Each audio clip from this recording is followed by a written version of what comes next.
Okay, we are live. Hopefully this microphone's working all right. Looks like it's tracking all right. Welcome to the late mini synth pub. Not sure if UK folks will join since it's starting so late, but what the hell? What the hell?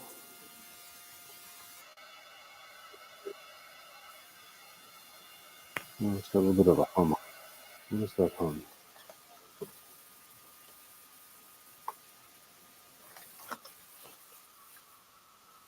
Something. I think that's better. Just cheap Behringer interface. All right.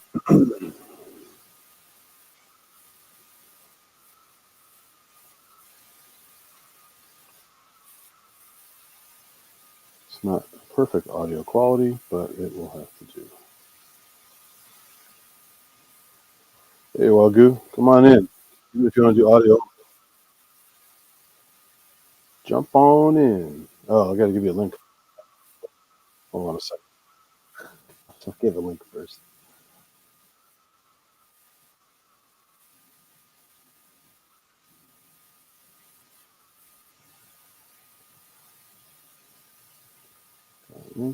Gotta make it persistent. Pin it there. Okay, now we're official. Still got some here. Hey, Kosh, what's up?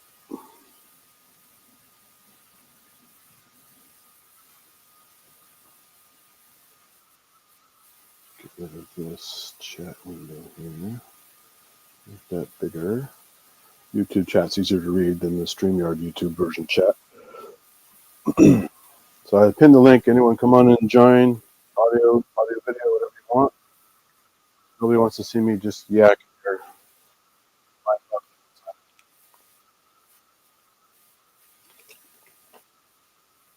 I'm taking this time to do some organization. I've got millions of boxes to break down that I don't even know why I held onto them. Like my Noodler, and Wave Drum Mini, and Roland TB3.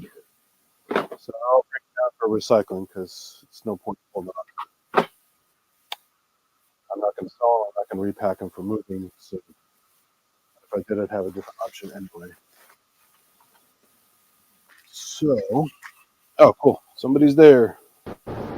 Hey, what's up? Hey there. What's going on? Yeah, not bad. Went out to the cinema this evening. Saw a couple films. Did what this Poirot evening? film. Out to the cinema. Oh, yeah? New Poirot film. Really? Plot incredibly different to the book or the UK I adaptation. get the history, right? Yeah. Yeah. I mean, the original one's set in like the English countryside, and this one's like set in Venice. Yeah, the guy with the top hat and little mustache. We had the Yeah. Masterpiece Theater here on public television that would run those Poirot.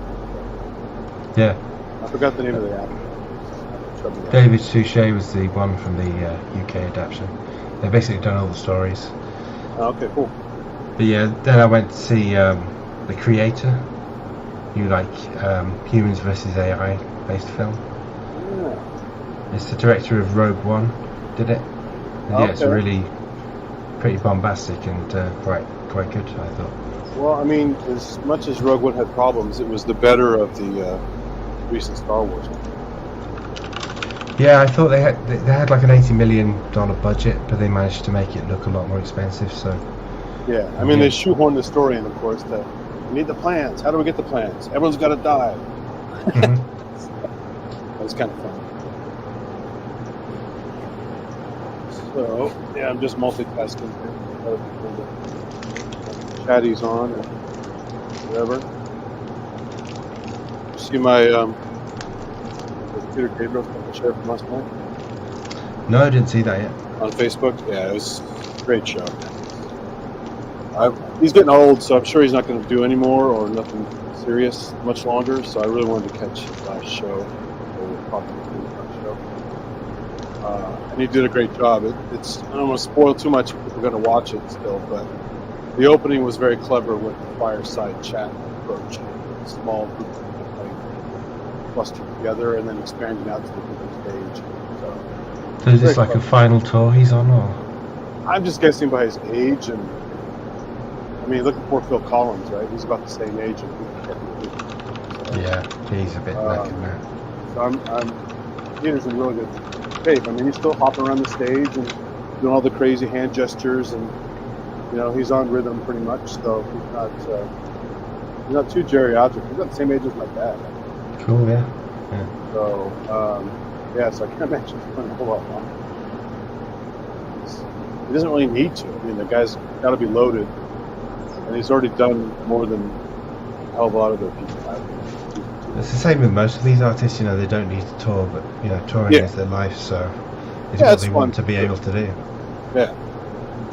I mean, I enjoy the dumb emails that I do, and I'm nobody. So if I'm getting a kick out of it, and I'm doing what I'm doing, with his talent and his entourage. I mean, he's got the classic. There's, of course, Tony Levin, Manu Katché on drums is fucking amazing. David Rhodes on guitar. He's got two backup singers. One's a cellist, violist. One's a violinist, violist, something else. And then he has a guy who plays French horn live in the show and also plays trumpet. The only complaint I think I have is the trumpet with the mute. It sounded cool, except for some of the frequencies he hit. Mixed with everything else at the high volume in this horrible amphitheater, the Chase. Chase Center. The acoustics are not good in that place. Something about that frequency of the muted trumpet amplified. It's kind of grating a little bit. Yeah. Although I like muted trumpet, but something about those tones mixing was like, it's rough. So got a weird resonance or something. Yeah, but there's a flautist / guitarist in the back. I don't know his name, but everyone's like a multi-instrumentalist, very talented. So it's really cool to watch. Yeah, I went to see this Japanese band, really obscure, last Saturday, and they had the weirdest PA system I've ever seen in that place. It was like these red trumpet horns instead of like a normal PA array. It was just like these weird red trumpet things. Yeah. And I really want to find out what that PA system was because it sounded good. It's just never seen anything. Red were they plastic trumpets? Because I have a yellow. Plastic. They look plastic, but they're in big PA cabinets. Here's my yellow plastic trumpet. I just had it out a while ago.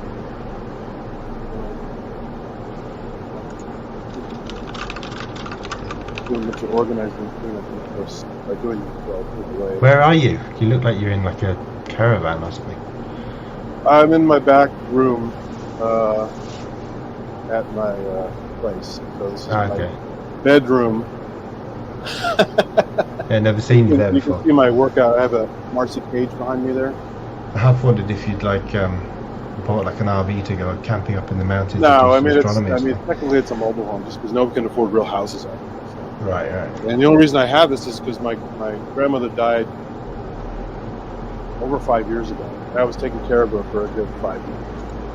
And when she died, I was already fully entrenched with my studio and everything else. I'm like, why not just uproot everything when I have everything exactly where I want it? And the rent is cheap. And I own the unit, but you still got to pay a split rent.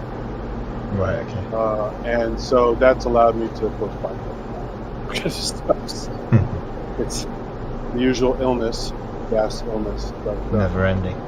But no, I have room. I have a sun torch with exercise equipment. I have a bike, an elliptical, a Roman chair, and an inversion table.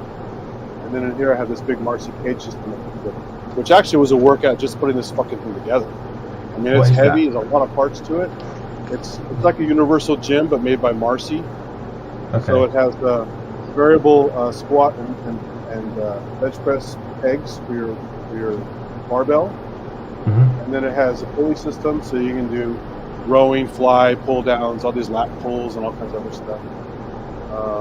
And it has pull-up bars on it. It has other kinds of other shit on it. So It's great because I was going to Gold's Gym for years, and only the first year or two did I really use it. They're nice because they stayed open late. I used to do 24-hour fitness, 24-hour Nautilus, called that.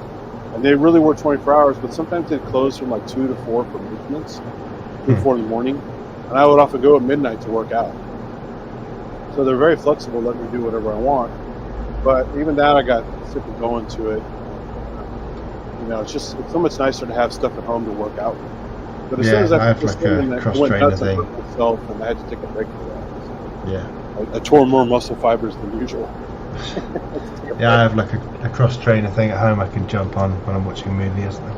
Oh, yeah, totally, yeah. But I always wanted a system like this, because this is basically what you have in a gym, with less size and weight, but still sturdy as hell. Marcy makes really nice equipment.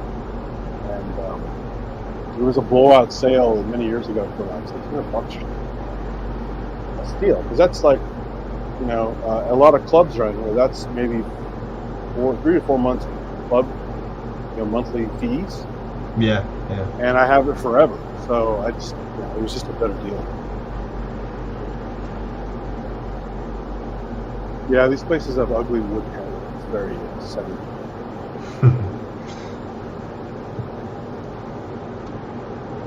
Yeah, I can't get away from the old 70s design still everywhere. But you don't have so many of those wooden station wagons rolling around anymore. Yeah, we had one of those when I was a kid. It was a classic 70s Chevy station wagon with well, in the case of a Woody from the 60s and stuff, that was real wood. But this is like that faux wood. Yeah, like a Timberwolf. On the side, it looks really stupid. Just like real simulated wood grain size.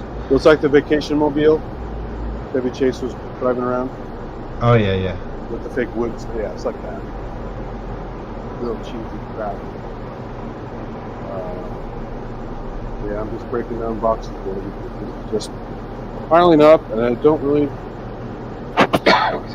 need them because they're just taking up space. Cardboard. Yeah, it's a cardboard, and it's like, the artwork is cool on it, but what the hell am I going to do with it? Where am I going to put them?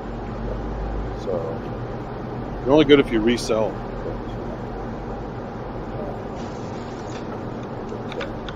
You don't keep your boxes, do you? I've got a few of them, but they're just like generic ones I chuck away. But luckily outside my house there's like a cardboard collection, like every Monday night, so I can just put it outside.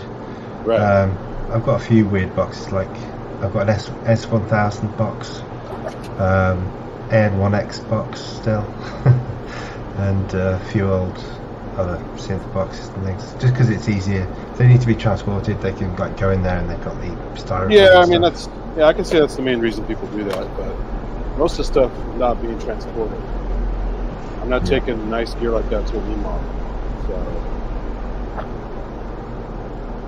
Really, I'd like to get hard cases for everything, just so I can, when it's not in use, just store it securely, and hard cases going to protect it. But then, yeah, definitely. If you add all that up in one chunk, it's like a massive amount of money. So. Oh, see, you just get through going through the boxes. There's conductive lab stickers for the noodlers, and that. Oh, nice. Yeah. Not sure I've seen that on mine. Maybe it's in the box somewhere. Yeah, exactly. Yeah, I didn't know about it. Probably looked at it once. Yeah. I had the noodler for 2 years already, and this is the first time I've opened the box that I got it. So. Dreadbox sent me loads of stickers when I got the new Hypnosis, so they're keen on the sticker thing. Yeah. And they send you sweatbands for your wrists as well. Oh, really? Yeah. Also, of course, the Electron does it for their models boxes, because they would expect you to decorate it with a bunch of weird stickers. Yeah. Like letters and symbols and all that kind of shit. Yeah, those are weird ones, those model ones. I know Azio had one or bought one, but I always thought they were like a subset of the bigger things, like the more. They are, yeah. But they have their own little secrets as well that the other ones can't do. So. Yeah, that's the weird thing, isn't it? They are complementary. So although it's crazy to have every one of them, I do anyway. And the LCD looked quite cheap quality, off angle. Oh, yeah. Well, I mean, they got to get the cost down somewhere. Yeah. But I like the fact that they're it's still pretty small, but a playable surface. They're not tiny. Yeah. And I know people work around it or sometimes prefer it, but having percussion without any option for the mouthpiece, it's just really annoying to me. As someone who likes to finger drum or play like a wave drum or the A-frame or whatever have proper expression. Yeah. But that whole Electron series, except for those, well, the Rhythm has it honestly, and those little model boxes. That's it. Everything else has no goddamn expression. You have to do it with some kind of LFO or after the fact settings or knob or slider or something like that. Yeah, that'd be annoying. Yeah, so I get it for old drum machines where you just keying in values or something like that. But I always like drum machines that have compression. Oh, check this out. You've probably seen one of these before. Fucking Eddie got this the other day. You ever seen the Yamaha Easy EG? Yeah, I've With seen the those. button frets? Yeah, You can hear that. with the little frets. string. Got a little whammy bar and stuff. It's wood, but Those strings last forever, right? What's the strings made out of? Like rubber or something? it's some kind of heavy nylon or something, or wire wrapped in something. But you can actually get expression out of the strings. But of course, it pisses off a lot of real guitars. That's not real guitar. It looks more like a guitar than the Casio DG20 though. Oh yeah, that's why I got the EG380. Oh, speaking of Granny, there's some stuff she left over. 8 tracks. Nice, yeah. You light up my life. I've only got one 8-track, and that's a modern band that released something on 8-track just for fun. But This is the hardcore. You buy the album with a folder. Oh, nice. So you fit all the songs in one package. Yeah, but in the UK I never ran into cars that had 8-track players. It was always like radios or a radio cassette, then exactly. radio CD. That's funny. I always like those, there's like Weltron players or something. They look like white spheres. Quite cool designs. I didn't see, what's that? They're like 70s designs. They have like a radio unit and like an 8-track player, and they're just like white spheres on like little legs. Oh, I haven't seen that. Well, these are cool. This is some the laser company is throwing these out. Really nice milled, high quality aluminum shells for products that I could use for project boxes. Oh yeah. Is that CNC, doesn't it? Yeah, really nice stuff. They're heavy duty but light. And I could actually make these in the project box. So there's a giant heat sink. Yeah. You could turn that into like a water cooling reservoir or something.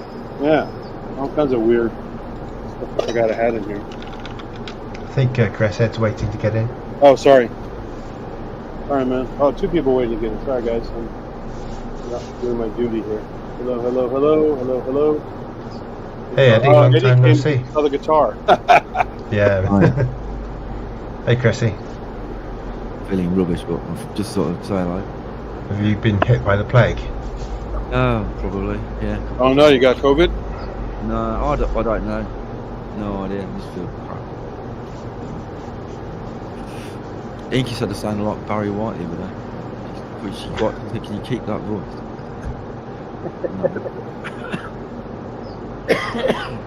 It's like Ian after he went to that wedding, like the next day, he sounded like somebody completely different. Yeah. I had that getting over it. times when I woke up sick, and it was weird because it was like Barry White with like a throat cancer or something like that. It sounded really weird.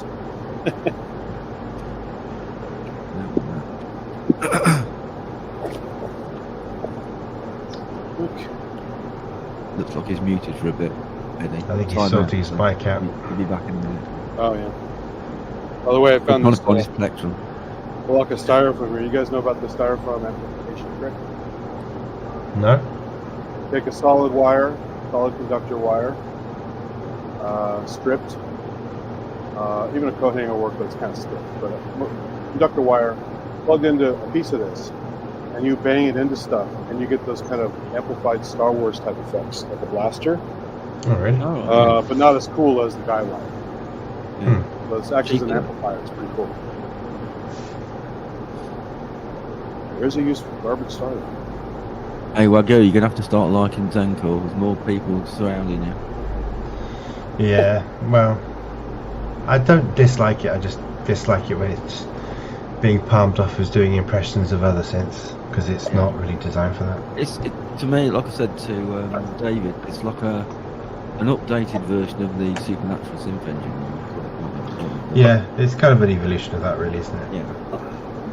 And Roland are running, parallel. They are doing both still. Okay, they're not pushing ACB as much as the Zenko at the moment, but they are doing stuff. They just need a new chip with more than 4 cores. Because it's obviously an ARM-based CPU with maybe a bit extra in. Sure, when their stock runs lower, they'll go, oh, there's a new chip.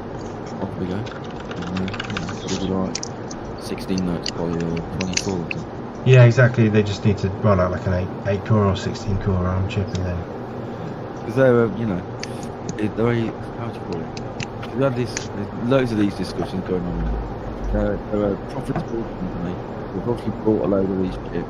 They need to use them to make the money for the investment, and then Yeah, the next one. Yeah, you find the same chips in all their products basically. And same with the ESC2 before that. And what was it with the Supernatural, like SSC chip or something? As much as people hate the idea that, it's not real analog, it's like, yeah, but it could be anything. You can make anything with it, so it's pretty cool. And for a business decision, it's a great decision because you can swivel, you can repurpose that chip to being a completely different thing. 1, 2. Yeah, we got Mike now. Hi, Hello. Hey, Hey, how's it going, everybody? Long time no see. Yes, it's been a long time. I got explanations, but I don't think you have the patience. Oh, go ahead. We've all been wondering what you've been up to. So. No, basically, okay, long story short, I have mental health issues and I've been having a lot of downtime. Okay. I'm still struggling with it. So I just dare to come in this very low key that our beautiful friend, Mr. Synthetic, is putting together. And I'm very happy to see every one of you, Wagyu, Presshead, and everybody in the chat. And in very baby steps, it's kind of, I'm happy to be back. I'm just hope to recover and be able to come back to the full mainstream sooner or later. And I want to know where's actually my camera? Because hello. Well, good to hear you getting through it. And yeah, it's always tough. yeah, man. I hope that thing strikes. progress continues. That's good news. Yeah, keep at it. Yeah, I think it's long overdue. I need to visit my GP and have him reevaluate my medication, basically. Because I'm going down, and now sadly the worst time of the year is coming my way. Well, everybody's way, but to me is a very heavy. Christmas is not fun when you I'm not diagnosed, but you could call that. You could say that I'm a manic depressive in a way. They keep me floating on a very weird combo of 3 antidepressants.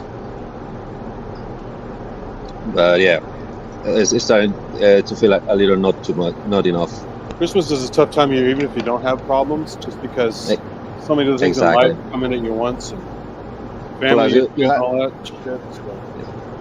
Yeah, to me the worst part is that every fucking mass media is telling you that if you're not happy in this week or these 2 weeks, you're a loser. Basically, you don't deserve living. You shouldn't belong in the humankind because this is the time to be happy and blah blah blah blah. Sorry for everybody who loves Christmas, but this is my answer to fucking marketing shit. I loved it as a kid, but to now it's just another thing. It's not a big deal. Christmas and holidays are basically great places to increase your stress level and over expect stuff. So just stuff the media full of shit.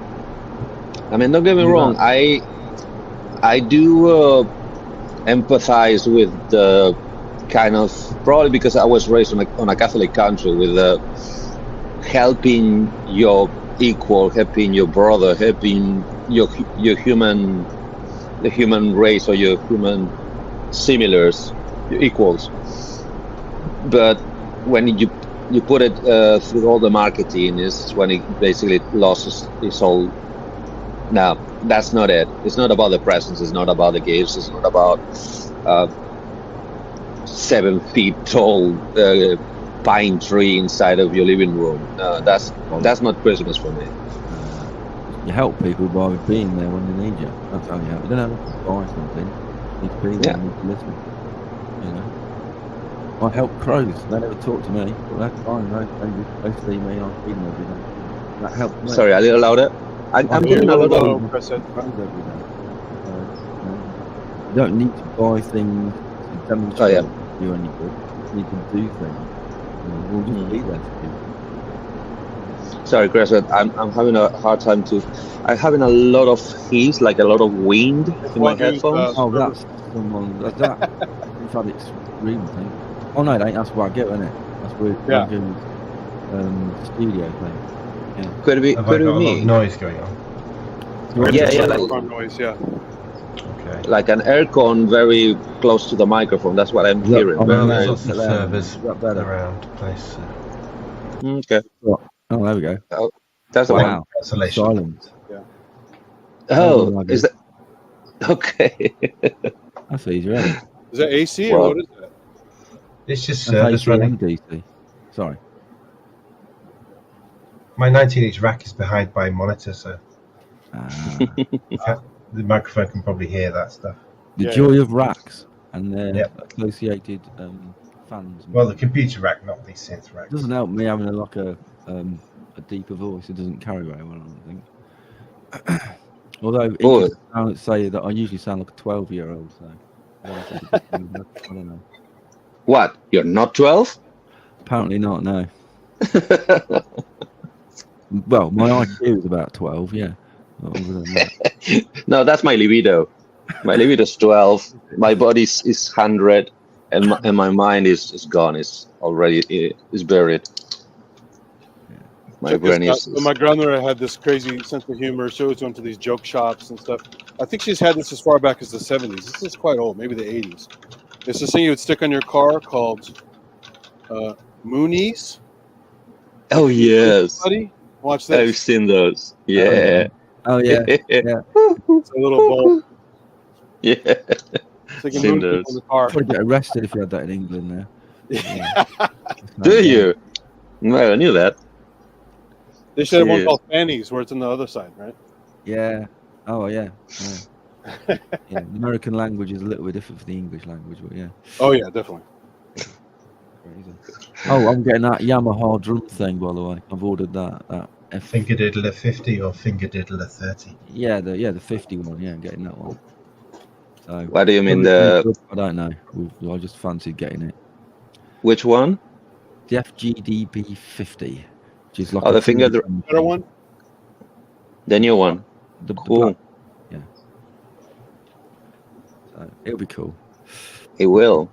It will. Just something different. That's like I said to David. I don't need it. I don't require it. It won't change the overall sound of anything that I do, but it just looks like a bit of fun, and life should have a bit of fun in it, shouldn't it? So, and it's not expensive, not very expensive. Anyway.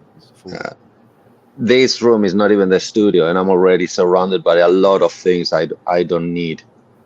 Yeah. So, welcome to the club. One of us. Upstairs studio and a downstairs studio. Downstairs is where I do the recording. Upstairs is the overs. Yeah. Just the stuff that I would use at some point, but haven't really. The overflown studio. Yeah. Well, let's be happy. We haven't reached Diane Wyn's level. No. Well, my house. Studio 1, Studio 2, Studio 3, the lockdown Would studio. I don't even know my what house. is in their studio. I'm like a quarter tie-in when it's getting bad. So I've heard you've got a video of a walk around of your studio. I need to have a look at that. oh yeah, it was for Clownfest. It's actually Yeah. changed since then. I'm actually gonna do a part 2 for Clownfest coming up in I think it's December. Does it need a part 2? Yeah, because half the stuff is in it. You know. At least you got the proper name for your channel. You know, or actually, you Yeah, can pretty much. send it at some point to Synth Museum because you know you can. Like I didn't put this guy in it. My free EPS 16 Plus that I got. Fucking hell. What do you mean? What do you mean by free? My favorite used store had it out in the free pile one day. I thought, Jesus. oh, it's probably screwed. Took it home, cleaned it up because it was filthy. Wait, what? Then turned it on. It worked perfectly.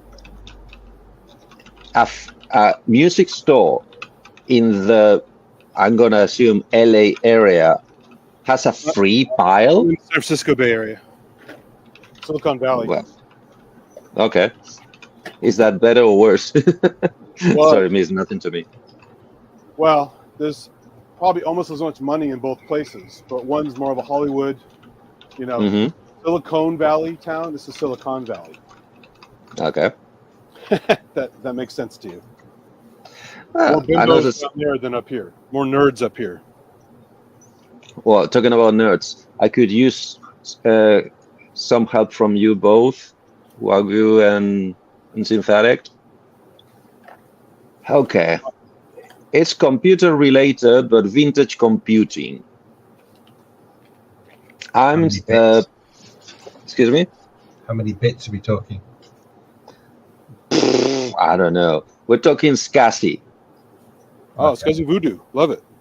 SCSI Voodoo. So, my Trinity, I changed the floppy for a GoTech, but because it's working sometimes, I think the problem is not in the drive itself. It's in the, I don't know technical jargon, so I'm going to call it the chip, the processor that makes the floppy talk to the CPU, to the OS. I think that's the part that is fucked, because sometimes it writes, sometimes it doesn't write, sometimes it reads, sometimes it doesn't read, sometimes it detects the GoTech, sometimes it's totally unreliable. I don't know what I'm gonna find every day. And I need to put stuff inside the keyboard. So my second option, because it also has it, is the SCSI drive output. My problem is that bitch in the... Is it the... Come again? 5. It's a D25, so D25. And every time I go, because I don't know what to look for, every time I go into eBay and look for SCSI drives, all I think is the ones you put inside the tower, and those comes with the standard square double row of pins connector. I don't know if it's 50 pins or something like that. I'm not sure. How can I... 25 on the outside is 25 on the inside. So, Excuse me? if it's 25 on the outside of the unit, it's 25 on the board as well. No, I mean, so I have a D25 on the Trinity. I need to find the cable that will allow me to connect that D25 to a SCSI drive of some sort. So 25 to 50 cable. To 50, I assume it's 50 pin, I don't know. That's standard on most SCSI drives, unless they're SCSI 3. Mm-hmm. Some SCSI 2. I think the Trinity can only recognize, I think it's 2 megabyte drives or 2 gigabyte. No, I think it's 2 megabytes. Is it 2 megabytes? 2 megs is too small, because that's not much bigger than a floppy. No, it's probably, I mean, minimum would be probably 40 megs or 100 megs or something like that. Then is it possible it's 2 gigabytes? Macintosh used to ship with 40 megabyte drives. It was a big drive back before that Trinity even came out. So could it be 2 gigabytes? drives. If it's using something like FAT16, then FAT16 has a maximum partition size of 2 gigabytes. Yeah, 2 would So be a that good could guess. be- You can also always format a partition, and it'll just use that partition. That's another thing I don't know. Do I need to buy a 2 gigabyte drive? Because the other thing I've learned from SCSI is that you can daisy chain as many drives as you want, or something about 6 or 7 or 8 drives.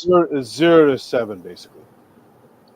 So 0 I is could. the floppy or the boot drive Mhm, on a sampler, mhm. and or similar, and then 1, 2, 3, 4, whatever for the hard drives and stuff. So theoretically, I can daisy chain 3 2 gigabyte drives. Would it work if I attach it a 6 gigabyte drive partition in 3? Would that work? Potentially, but the problem with those operating systems on a computer, yes. On a workstation / sampler, Yep. they have their own shit. They have usually, like, Emacs has their own formatting, Mm-hmm. Emulator has their own formatting, so Yep. they're all different. So you kind of have to either go on a forum and really dig deep with some guys who are experts in it, or experiment. Yeah, you see, that's where you lost No me. one's going to know off the top unless they've had those units and done it. They're all esoteric. They're all different. So that's the help I need, to someone who actually knows what to look for. How is it called? To send me in the chat. I think Neil's got some info because he's got one. Yeah, someone's bound to have experience with it here in the chat. So let me see. usually at least one person. Okay, But that's a private chat. And I have another. Oh, you have a Trinity. Neil. Okay, Neil Wharton, do you mind if we chat privately on a better occasion, like tomorrow or this weekend or any other occasion? Would that be all right? Just make sure you have your clothes on, Eddie. Let me think. Of course. Not clothing optional. No toilet sex? No. No toilet sex. Damn it. That's another channel. By the way, speaking of boxes, I'll keep Wagyu. This is a pretty cool one. These electric boxes are fun. Look like a diamond plate case. Oh yeah. Sorry. All the stickers on it. The inside's boring, but the outside is cool with the rivets and the diamond plate and stuff. Yeah, I got my electrics without a box. So. Okay. Okay, let me see this in the chat. Okay, what's comments? Like one I won't keep. I don't even know I had this. This Rocktron Banshee 2 I got like 5 years ago. I still have the fucking box. I don't need it. Okay, if I join the chat. Okay, do I need to connect to comment? Is this a new style of unboxing video then, Synth? This is the literally unboxing. They're turning into oblivion. I'm going to recycle them. So I'm destroying the boxes. So they're going from box to an unbox. Right. And getting recycled. See, like this. Flatten them down. Strap them up. Some twine. You're working in the box, about the box. Exactly. And destroying the box all at once. Destroying the box.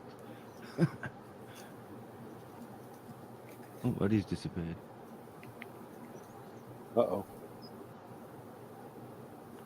Oh, he You might don't have like clothing typed something optional and accidentally come out or something. No clothing optional.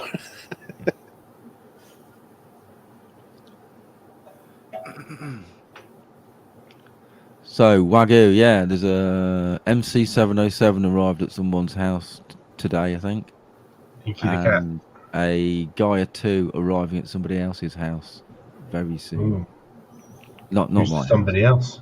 Yes, you know him. He lives in I got the MC101. It's fun. Say again? I got the MC101. It's just super menu divey, but it's fun.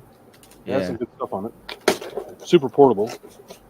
Yeah, I played around with the Gaia 2 for around 45 minutes in Italy. They got them in the shops, have they? Yeah, I went there last. I went to a music shop, Lucky Music in Milan, last Thursday. And they had one there ready to play. So yeah, I messed around with it for around 45 minutes. And What did you reckon to it?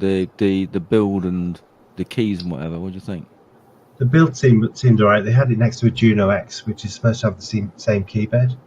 So I was trying to compare the keys, and there's something about the Juno X keybed which feels a bit different, but it might just be because the case is more metal, Right. whereas the Gaia is mostly plastic with like a metal top, like a mini pod. Yeah, got a metal fascia, hasn't it? Yeah. Yeah. But I really think the Gaia needs an update just to add, so you can add your own wavetables and add your own samples into the noise oscillator. I tried a Guitar Center for about 20, 30 minutes, and I was not blown away by it. Yeah. And the knobbage was excellent. The touchpad, the screen was clever with doing some of the stuff like the Mod Wave does. Mhm. Kind of stole that idea from them a little bit. But the sound palette, when I fiddled around with some presets and also dove in and played with some settings a little bit, nothing really wowed me on it. I'm like, it's just kind of just underwhelming sonically, I thought. But yeah, I tried making a few presets, and but you know, I liked it less than I expected I would, really. And also those tiny ass pitch bend mod wheels. Holy shit! Yeah, they're the same as the Jupiter XM. Yeah, that's one of crazy. They just reused. They have space for bigger ones. Wheels. There's a whole area around it. Do you remember the day when they used to have free wheels on a synth? The VZ1 like and the the Ion. 527. Yeah. Ion had S3. Yeah. Ion has that 3. never caught on, did it? WC1. SY has 3. Yeah. Yeah, VZ had 3. Because you had your pitch and your mod, and then you had a assignable one. You can make it do anything you want, sort of thing. Yeah. So that was like an idea that got floated out, but never really didn't catch on to keep, did it? It's like a, thing of the moment to help sell the latest something, and then everyone forgot. A bit like a 3D TV type thing. It's like the latest gadget. Mice added more than 3 buttons. People just didn't dig it, so they said just stick with the 3 and the 2 in the wheel. Yeah, keep it simple. Well, they do have more than 3. A lot of them, but you don't really notice it. Like the CAD mice stuff. They have more. Or the mouse wheel can tilt left or right to click. Yeah. As well. So. Yeah, or the magic mouse. Jesus. Oh, with the touch surface? Yeah, that's funny. Fucking hate that thing. That's the first thing that went into a drawer when I got my Mac. It's like, I'm not using that. That's a waste of time. It would just drive me nuts. The worst is the Magic Mouse 2. 1, you have batteries or rechargeable batteries put into it, right? 2, you have to charge with the port underneath. But the way it's aligned, you can't use the mouse when you're charging it. How dumb is that? And that's for Apple. That's really bad. I mean, they're usually pretty good with that shit, and that's stupid. Yeah, pretty much. Yeah, that was definitely thinking different, but not in a good way. Yeah, I was thinking on LSD or something. That was a little nuts. Yeah, and the other thing that surprised me about the Gaia 2 was they've only got 64 presets in there. They have multiple banks, but for the stock presets. That's the thing they started doing when I got my S1. I think you've got one bank of presets in the S1, in the ACB S1. Then everything's like nothing after that. I mean, completely empty. Yeah. I'm guessing it. 2 things. It's either we're lazy, or 2, they want to promote it as like it's a synth.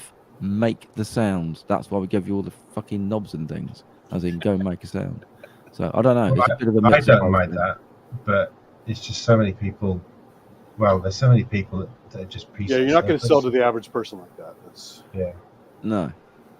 Well, I don't know. Yeah, it's yeah. And it's priced more for the average person, so it's. Yeah, I'm wondering, is the keyboard? I've got a Gaia 1, ye olde worldy Gaia, and the keys on that are quite springy, like compared to my FA06. It's like it's really, and it feels.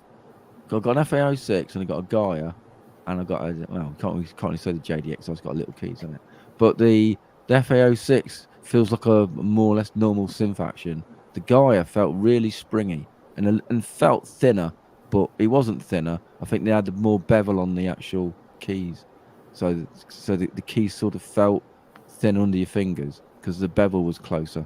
They felt okay, but just nothing special, really. Right. We shall see when our friend from Colorado picks us up. Yeah, should be fun. I think the Hydrosynth's taking a walk by the sound of it. I mean, it kind of reminded me of the Minilog, but also the X Station with all the nice control surface. I love the X Station, and the sounds on there are quite nice, even though it's just all VA pretty much. But I always had fun with that thing, going in, diving in, going nuts with it. Actually did a whole, I never finished it, but I started a whole cover Assault on Precinct 13 with one patch on it because it's so versatile. But I like that more, and it's older. I like it more than the guy too. So.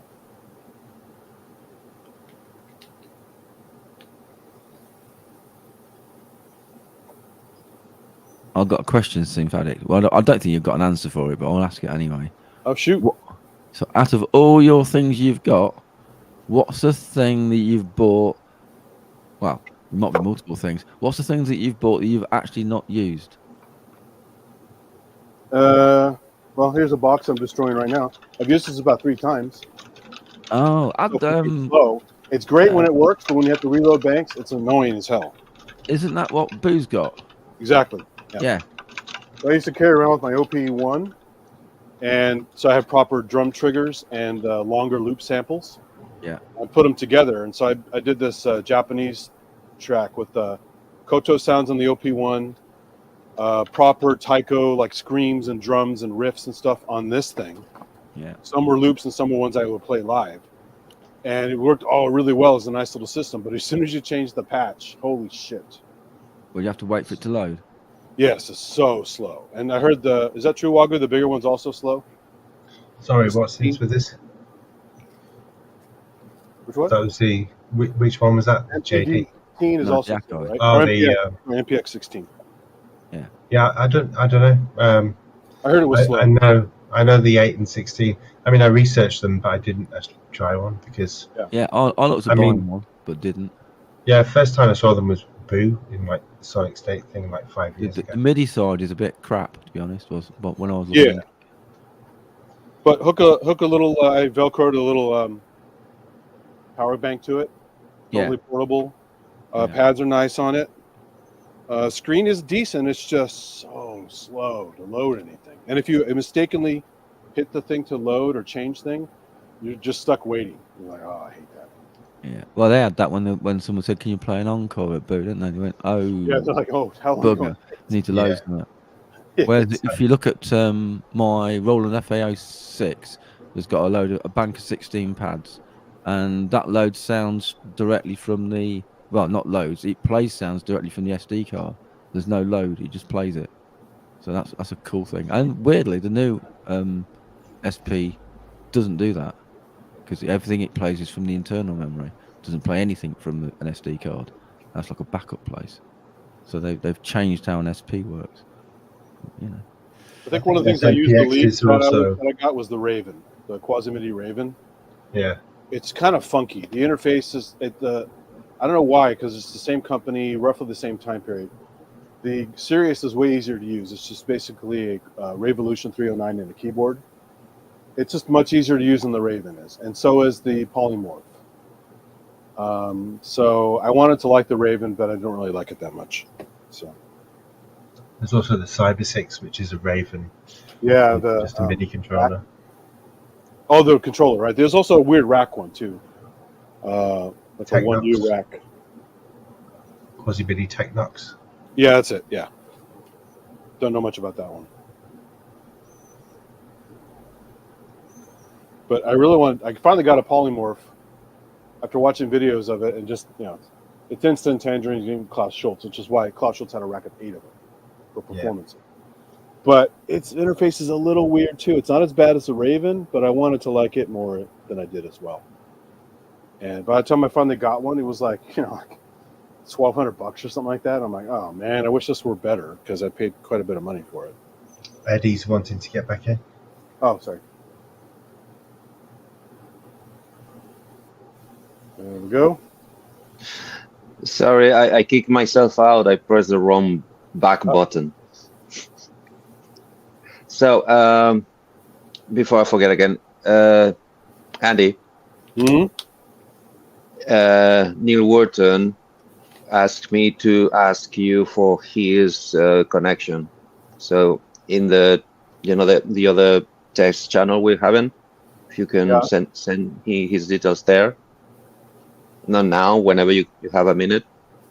He said to give Eddie his email because he doesn't use Yeah. Facebook. Oh, okay.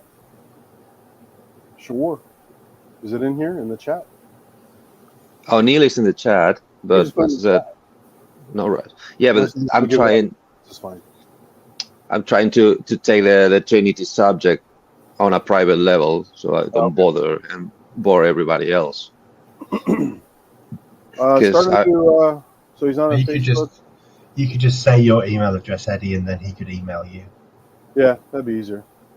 show. Okay, spelling EDGANA at Gmail. Now everybody in the world knows. Oh no! You'll have to delete the show. All the guitar haters are going to come after you. Bring it on. Well, the guitar haters, I don't know. Because guitar, will they come to me? Tim got this Nah. little function generator from somebody. I don't know if I'm ever going to use it, but I could use it for some synthy stuff, I suppose, at some point. Is that an HP or something? Ooh, function generator. Yeah. How can I maximize? Oh, there. That's better. Now, if I could remove the. You guys ever use one of these Bleep Labs thingamagoops? No, what's that? There's actually a kit I put together where you can get it fully assembled. It's a weird, wacky synth with a photocell photoresistor in it that you can play with light. It has a little, Wow. it's like a little creature's face, and it has like a light stalk, like a deep sea fish that has the little glowing lure, and you can put the light back into its own sensor, and it makes it go. It makes all these crazy noises and stuff. Yeah, I got some weird synth off Cool. Kickstarter called like the Hikari or something. It has It that means same sunlight in Japanese, but yeah, it's like a photosensor based. Yeah, photothermins too. You can just use a little light and you know. Andy, just thank God we're not in the same city. What's that? Because you got the money and I can put together all the electronic kits I don't have the money to now. your house I'm content. now. Obviously, I'm kidding, but Yeah. we could be a lethal kid to your gas, a lethal team to your gas. Yeah, I'm already pretty bad on my own. I don't really need too much encouragement to be stupid with buying things. So, I mean, eBay really is the devil's work. I've enjoyed it, but it's also just starting around 2004, 2005 when my brother told me about it. Hmm. An antique guy. He's way into antiques and crazy old shit like that. Antique radios, antique cars, antique, Art Deco stuff and all that. Hmm. Again, crazy money for that stuff. But he told me about the site. I go, oh, look, there's music instruments on here. Did like a couple of basic searches, and I went, jaw hit the floor. And I went, oh, shit. And it's like affordable, So think about my case. It's even worse. I mean, after a lifetime in Spain, not having money to afford almost anything, because every time I wanted to have something, problem is in Spain, nobody sells anything. And when somebody's selling anything, it's either broken, as in the guy fucked it up, or it's so old and used that it has no much life left. Right. So it's basically junk. And if it's actually working and it still has some life in it, they ask you very close to brand new prices. They're mental there. So I come to UK and suddenly you find a lot of things at actual used prices that have a lot of life of them. Some of them, they're almost mint condition, as in, oh yeah, I know this thing is 25 years old, but judging by the picture, you just took it out of the box yesterday. Judging by the picture. Some people take care of shit, yeah. Yeah, or they just don't use it. Don't use it in anger, or don't even gig it. They just have it. They bought it because they want to have fun, and because people here have jobs, and many of them work very well paid. they're not afraid to go for flagship items in the range. So My you JD find I bought in 2008. It was a your Craig what? local only in LA, Mhm. and I was already going down to was it NAM or was I think it was SIGGRAPH, Graphics Mhm. Expo, and to see my cousins. And I go, oh, local pickup only. I'm already going down there, and Mhm. it was like $450, and it was like Mhm. immaculate. I go down there, and the guy actually invited me into his house, which is weird because I'm Mhm. super nice guy, nice house. He goes, oh, here, it's over here, and he unzips the bag, and it's like it came right off the shelf the year it was released. I missed the model. What was it? JD 800, and now it's got the red glue issue. Oh, oh, don't tell me about that, mate. It was so cheap, and so the guy was super friendly, not a problem with it. And the red glue only started happening like it was last year. So all this time it was just an immaculate synth for Mhm. nothing. Now they're like, I don't know, $1,200 if you can get them or something. I don't know, I forgot. But Did you talking about your JD? Obviously, brings me back to my JV. Uh, I don't know if I should be proud or ashamed. I think I'm one, two, oh yeah, you're almost done, right? 3, 4. If I'm not mistaken, I think I'm 4 items away from finishing. Wow. Sad. One of them is one that historically wise I need to get the JV80. One that I don't give a shit if I ever get it, but sadly that would be the thing that I have it just to finish the bloody collection, the JV30. Yeah. Because after getting the 35 and 50, which supposedly are better and improved and blah blah blah, It's the those are worst one. some My friend has one, and it has no automation. nothing. That No, in it's the fact, worst one. no, yeah, it's a guy in Facebook on the JB group just explained it to me very very clear in one line. It's a sound canvas. It's on canvas in a box, yeah, with the keyboard. It's Yeah. the JB30. To me, is a sound canvas 50, an SC50, and the 35 and 50 are sound canvas 55s Yeah. in a keyboard. Right. Where I think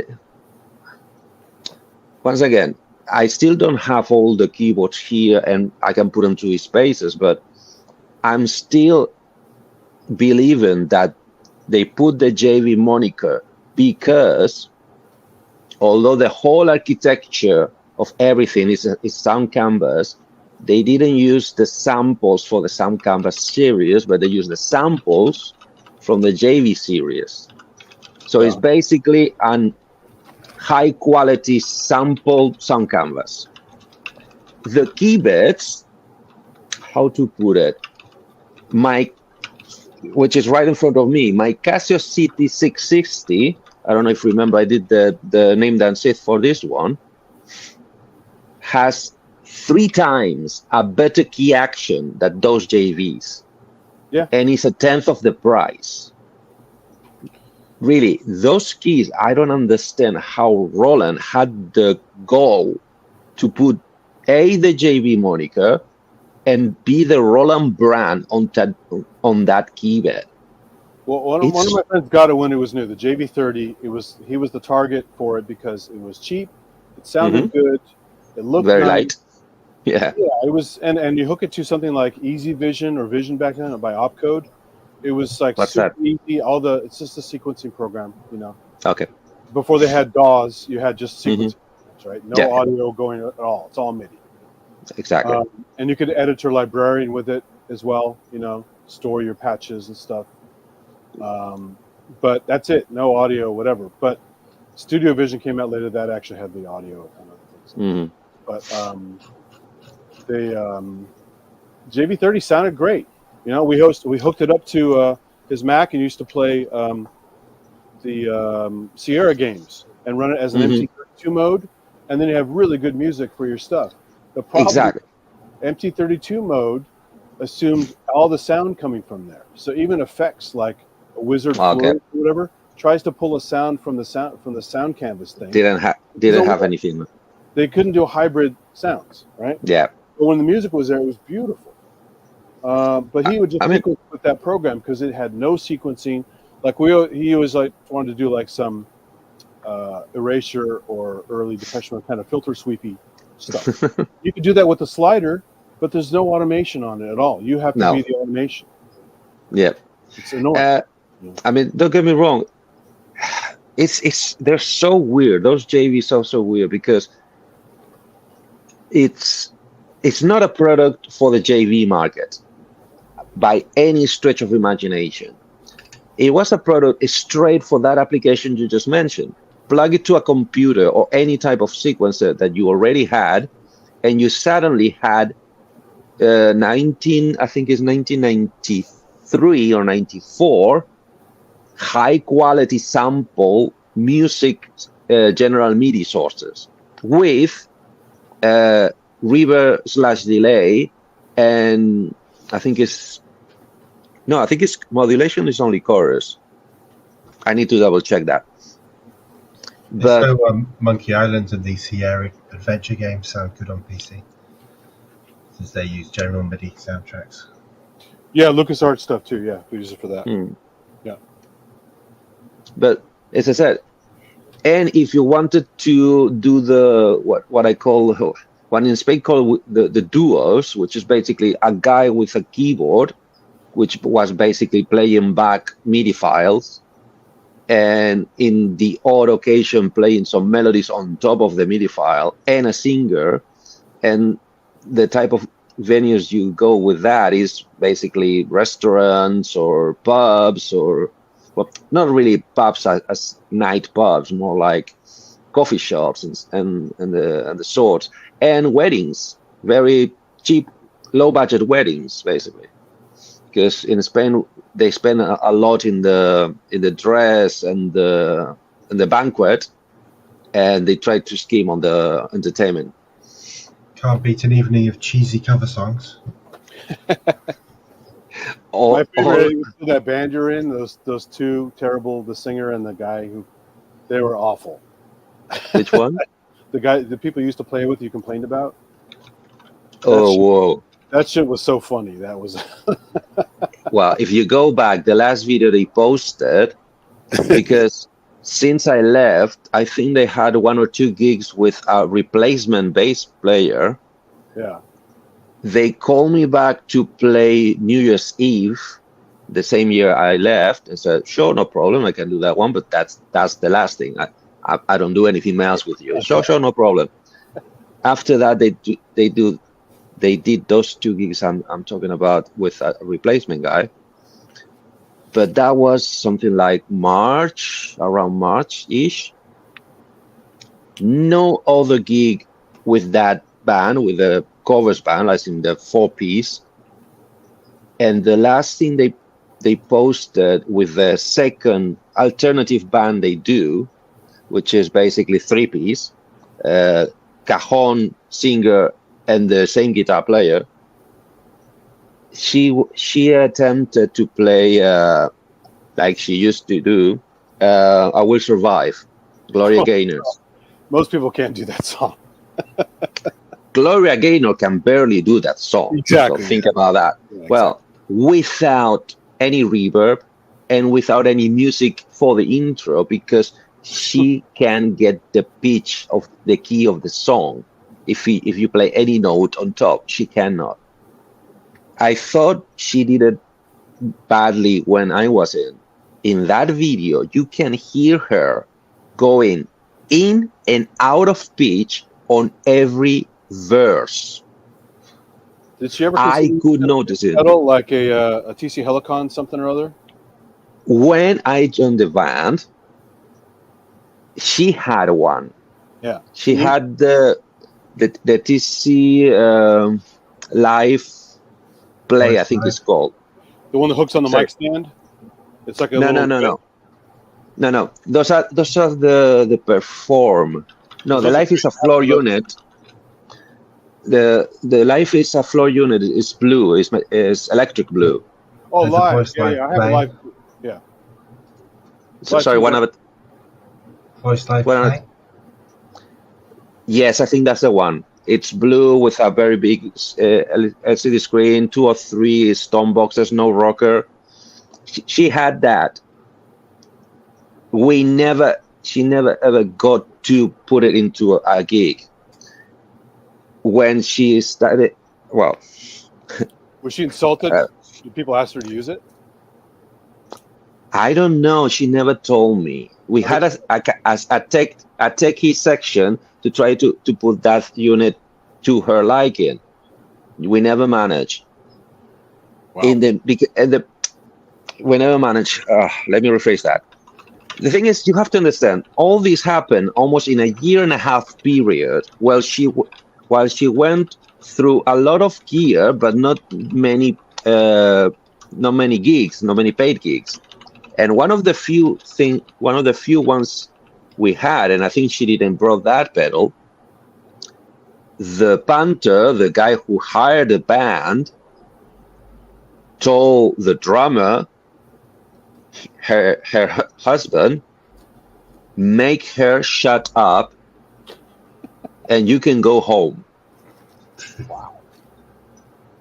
After that, instead of getting her act together and getting the unit working and doing the pitch correction that unit can do, she comes with, oh, this is too complex. I need something more reliable that does a better job. I read all the reviews, and this is the one who gets the best reviews. And she brings a TC Helicon mic mechanic, one stone box. Where's my camera? Fuck. That's more of a condition pitch tracker, right? Okay. In pitch correction, basically you have 2 things. You have Melodyne, which is pitch correction. The problem with that is it needs a reference key. It needs to know the key of the song you're singing. So you have to provide it either by programming it as a preset or by inputting audio in the same key. So the TC Helicon devices can read the key from the audio it's receiving and then do the pitch correction and the harmonies if you ask him. That's one part. The other thing that TC Helicon is applying on every unit they sell is what I call quantizing, pitch quantizing. Hard tuning. Like No. Hard tuning is pitch correction.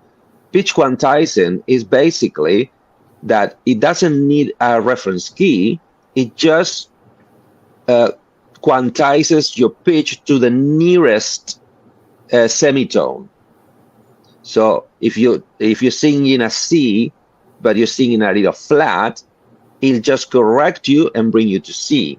The problem is if the song requires you to sing a D and you sing a C that is sharp, the device will bring you to C bang on, but it will not bring you to D, which is the one in the key.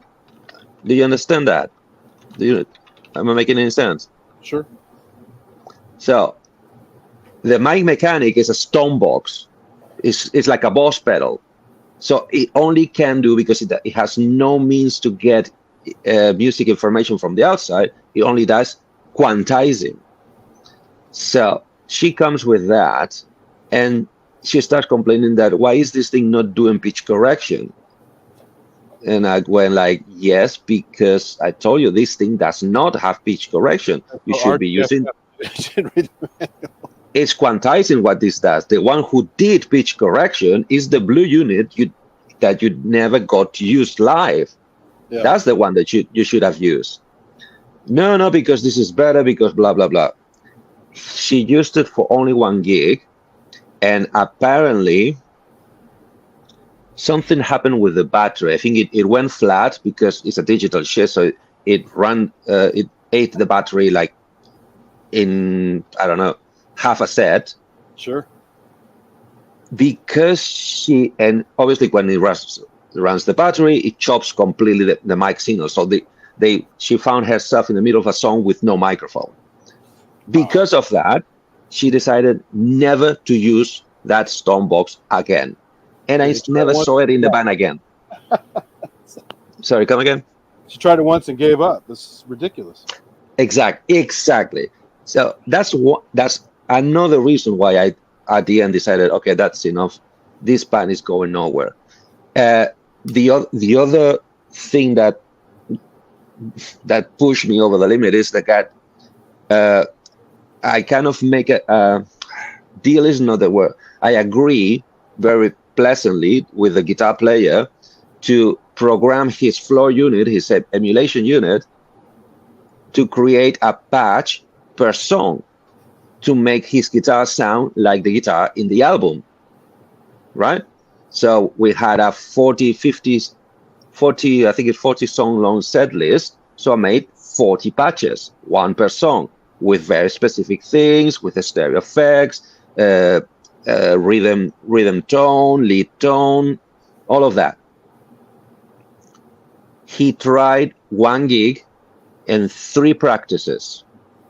The next gig, he asked me, can you put it back to the 4 patches, 4 million acoustic, clean, overdrive, and lead that I had before? I said, sure, those are in this bank. You just need to go to this bank and stay in this bank. Stay there. The guy could not even change banks. So it's a theme. They're made for each other. They're made for each other. But then I saw that and I said, what the fuck am I doing here? Here I am learning about MIDI and... You're a gentleman and a scholar, and they're idiots, so... I don't know. But at the moment, they're making more money than I do, so there's that. Well, plenty of untalented people make money, so... Yeah. Because if the music business is not about it's not the size of your talent, it's about the size of your ego. Yeah, it's your social media status, it's all that bullshit. So. Oh yeah, they're all over that, and everybody loves them, and blah blah blah. They have thousands of likes, blah blah. Yeah, sure. Yeah, the awakening is going to be very hard. We kind of made fun of that in that new spin-off series from The Boys, but the kids going to the school for training the soups, and it's all about your social status in the school. Who's ranked number 1 this week or this day, and it's just totally making fun of Facebook and all that other nonsense out there, Twitter. Yeah, but it's the times we live in, isn't it? Oh, it's sad. I know. It's really, really sad. Do you think there's going to be an awakening? Do you think this bubble is going to burst anytime soon? Well, it's going to take a lot more damage because unfortunately there's a lot of angst and a lot of people like teen suicides and drug use and all kinds of stuff because they're not measuring up to their friends or their online friends. Mm-hmm. And they feel depressed, and it's just this horrible cesspool of judging yourself based on other people's random events. Like, who gives a rat's ass where they ate or went to, have a drink or what they thought of this meal, unless you really like the person and you're interested. But you shouldn't feel bad if you didn't do that, and question your life. Yeah. It's really sad that people are so sensitive now and so thin-skinned about everything. Let them have fun. Who cares? Oh, that's interesting. Cool. Otherwise, I don't care, right? But to say like, oh, I'm a loser because I didn't do this, and my life means nothing, and I got to start taking drugs or consider jumping off a building. No, it's even worse. I'm a loser. I'm a loser because I only got 10 likes out of my 300 friends. Video single this week called Instagram. Did you see Steel Panther's new video single? No. It's called Instagram. It's about all this, about living your life in front of a camera, pretending to be. Yeah. We are. I'm not a Steel Panther fan, but fucking good video. They're awesome. Funny songs. I don't know them, but I'll check it out. Yeah. They're like a mock 80s hair band kind of thing. Yeah. They have songs about glory holes and myriad of interesting topics. Okay. Synthetic, Andy. Steel Panther is Spinal Tap for Yeah. 2023. Kind of like The Darkness. It's even more satirical than The Darkness. Mm-hmm. Video. Good video. I just stumbled over it on YouTube and went, well, that's cool. That's different. You know. No wonder. Pandering to the usual crap, you know what I mean? It's like actually taking a look at how society is currently. So it's cool. Okay. Please indulge me. First of all, Andy, in your corner of the world, do you have contact with anybody younger than, let's say, 25? I used to when I worked at the zoo. All my volunteers were high school age. So I was constantly involved with their antics and their drama and all kinds of other stuff. Okay. Um, Let me just make my case here. The only pay TV television I can afford is Disney Plus, because it's around $10 here. yeah.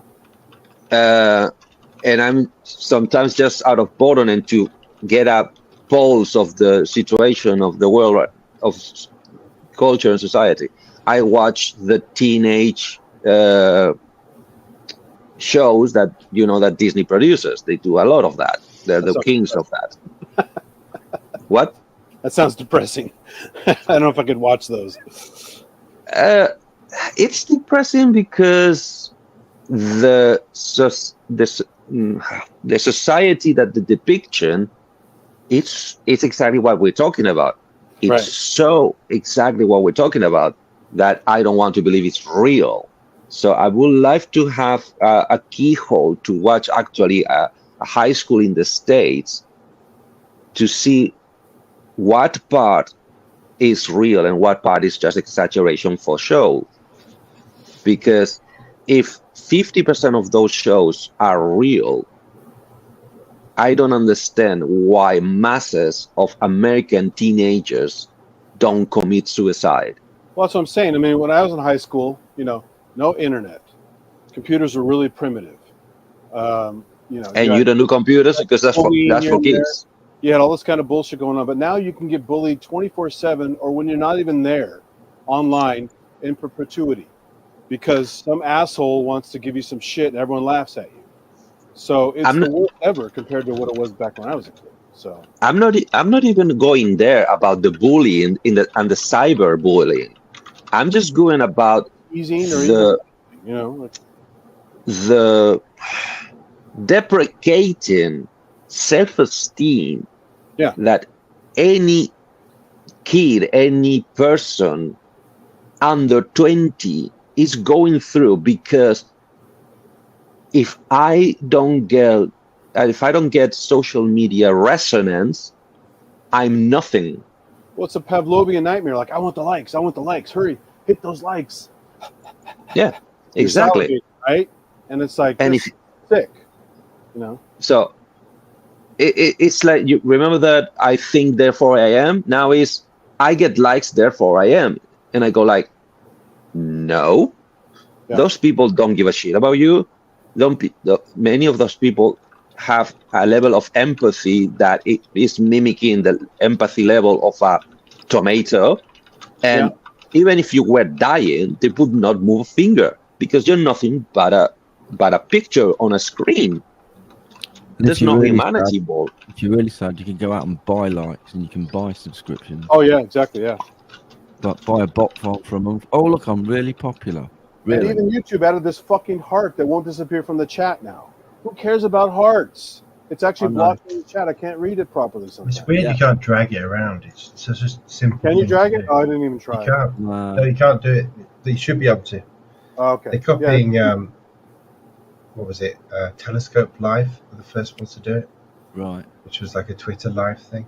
Well, yeah, it's like most things, isn't it? Someone sees something that looks popular. Oh, we'll have a version, then they like implement it as cheaply as possible and go, yeah, we've done that, but you've done a bad job of it. Doesn't work well, yeah. Like you can't do the smileys, right? The smiley bug. Yeah. Yeah, that's annoying. That's been there for a year now. Yeah. Doesn't surprise me, because Google rests on their laurels forever. Look at the audio ID algorithm that constantly gives you fake, claims and stuff. Not Yeah. strike, but claims. Like we did the whole February filter sweep thingy. Yeah, the Uh, filter sweep seems to have gotten a bit more relaxed eventually now. Better, but I mean, they're generally lazy. They don't fix their shit. They it works. Leave it alone. Yeah. And if Do you think it's more relaxed? monetize you, or they can take your channel away because you complain too much. They don't like that. I don't think the algorithm is going relaxed. I think the content creators have grown more scared, as in they don't try anymore. That's why the algorithm is because not you leave taking. your channel to complain. Well, you Exactly. walk in a minefield these days, don't you? If you're not careful, 'cause you don't know Yeah. where the mines are. You don't know where to tread. So you played the most safest route possible, so you don't get eliminated. It's like a Yeah, because it's like I a mean, crappy game with one life on YouTube, because you'll get banned and that's it. You're off. Yeah. You know? because well, I don't think it's that taxative. You will they get say that you've broke their rules, of which you don't know what their rules are. And they won't yeah. tell you, you know. That's one subject. The other subject is I You love think. YouTube though. Hi YouTube. It's Sorry. true. You love YouTube. Hi YouTube. Yeah, exactly. Well, just kidding. Sorry. Yeah. Only joke. Cheers. Okay.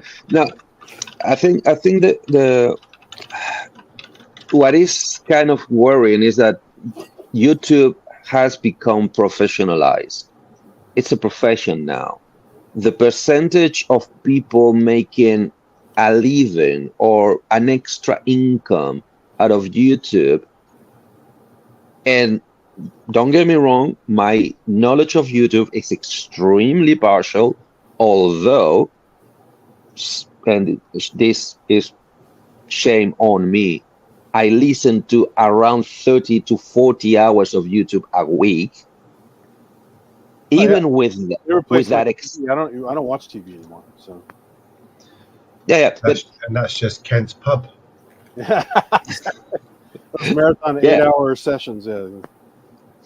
Those are very useful That's just because one pub, by the way, 40 hours. That's just one day with Kent because he fell asleep and left it on. But, you know, there you go. He still gets loads of views. Don't know how he works it, but It's magic. And well, some of those views is me through the week while I'm working. That's what I'm listening to. Yeah, fair enough. I'm playing those videos, and trust me, they're the best. The ones that drive me mental, all the channels I try to just to as a palate cleanser, 20-minute videos, one advert every 3 minutes and a half. I go like, I don't even remember what the subject of the video is. Ad block. Do you have to pay for that? No, you don't. But I've heard that YouTube have just upped their ad block detecting stuff. Oh yeah. It's the shit. last few days. What they do currently with ad block is they will block the advert, but they don't jump to the program. It just blocks the advert and goes blank for like 20 seconds. I've seen that. Oh, that's even worse. No, that doesn't work. Premium convert for a while. I know it costs money if you don't want to spend, but the premium you get downloads if you prefer to download. That doesn't matter. You get close your window on your phone while you're streaming, listen to pods all day. That's priceless, right? Save your battery on your phone and no ads. Yeah. So premium is worth it. Yeah. It is worth it, and I'll subscribe. But before paying for YouTube Premium, I think my little money I have is better spent, for instance, becoming a member or a Patreon of Ramsey's show for the same money. But think about if you just wanted to listen to Ramsey's show, you could have this on in your pocket, turn it off, and listen to it for hours. And you can't do that unless you do premium. No, I can do that, but my workaround also works because, as I said, I'm on a factory on a bench working for 9 hours. I have my plug, I have my charger, I have my headphones. So, and the funny thing is, for instance, Ramsey's don't bother you with any fucking advert through the whole show. He doesn't he doesn't monetize the advertisement. Yeah. So that is a good one. And all the pubs and all the long-term specialized shows that I listen to, the longer the show, the less adverts you get. It's like mental. It's like, so on a 20-minute video, you kill me with 7 adverts. On a 3-hour video, not a single one, because the guy is not monetizing it. Yeah. What is my choice? Sure. So yeah. And for instance, that's the same applies when I listen to your last Andy, to your last live stream, the one you did with Paul, which is in the chat. By the way, Yeah, let's call Pokemon. Yeah. I'm in my phone. It's already a very tiny screen just to see the people. I have no space for all the chat, so please forgive me as usual. You know, I'm the lousiest typer and reader. That's why I need to ignore the chat. So please forgive me. To everybody in the chat. Turned up in the chat anyway, so. Sorry? Trouble just turned up in the chat anyway. Oh, really? Trouble? Say his name too many times, he'll come on. Be careful. No way. Oh, look. All right, Ty, come on in. I'm watching now, so I can click if you want to join in. Really? Ty? Wow. This is perfect for Hi, Ty. Ty. Showed you the crazy guy that flashes you from your car and shows you his ass, right? This is another trend from the late 70s. My grandma had all this weird shit. You guys heard of an Uncle Sherman doll? No? Uncle Sherman and Aunt Sherman. Sherman is basically this guy in a trench coat as a creep who flashes people, right? Okay. And so they made an Uncle Sherman doll in his trench coat with his hand in his pocket, right? Doing who knows what. And then he goes, ha-ha! And he shows you his goods. And they had an Aunt Sherman that had the female parts. So Oh, God. classic 70s bullshit. How many of those things did your grandma have? Many. Those are the two that I can find easily because I still have them go through some of her old boxes of junk because she saved jokes from all these paper jokes from everywhere. These long story jokes and everything that shows up as a meme now. It used to be on paper. People used to photocopy and pass around. She has shit of those. This is fun too. Look at this. You should have had a. Look at this thing. Yeah, I remember those. With the wire. Here's the receptacle in the back here. 2-prong receptacle. Cool. But it's heavy as hell, and it's this crazy old metal thing. So That's worth some bucks now. Probably. With all those people researching and doing shows about. So things that happened in America in the 70s. Another thing that I'm binge watching, just because I was so freaking curious about the reality of it. I'm watching the Muppet Show, the late night Muppet Show. Remember that one? It was awesome. Well, I wouldn't call it awesome. I think they only not into that. They made 3. And it's not awesome, but the technique and the puppeteering is masterful. You know, it was good. And that's another thing that shocked me. I Wikipedia. How the fuck do you make a verb out of that? I checked it in Wikipedia. Jim Henson was actually American. I thought he was British. No, he's American. No. Yeah, Jim Henson was American, but every other puppeteer in his team and most of his studio work was done in England. Like in second most favorite because he did Yoda, he did Fozzie Bear, he did all that shit. So didn't he did almost every, at least in the first season, almost every character in the Muppet Show? He did a lot, yeah. But I think Peggy is him. Fozzie is him. I wouldn't be surprised if Kermit was him as well. I think the same reason he did it in the UK was the same reason they made Aliens. Jim Cameron did Aliens in the UK because high quality crews, the costs were lower at the time. In fact, UK great stories about the tea breaks. He would get so fucking pissed He goes, "Are you kidding me? We're in the middle of something. Tea break." And they're like, Yeah, I heard that. Union. It's, Union. you know. UK in the 70s, what was Canada is not right. Is right now for American filmmakers. Mm-hmm. That film I watched earlier, The Creator, that was filmed in the UK and Thailand. The Creator? Yeah, it's a new like evil AI robot, humans versus robots Oh. style sci-fi epic film. One of them are coming up. But we already had an evil AI trying to conquer humanity. It's called Terminator. Sure. It's a bit of a rehashing of that, but it's done quite differently. No, I just take it a noticed in bit. the credits, music wasn't by Hans Zimmer, but it said synth programming by Hans Zimmer, which I thought was strange. Yet to see that. I'll keep my eye out for that. Yeah, sorry. I don't know. This movie? If it was The Creator. no.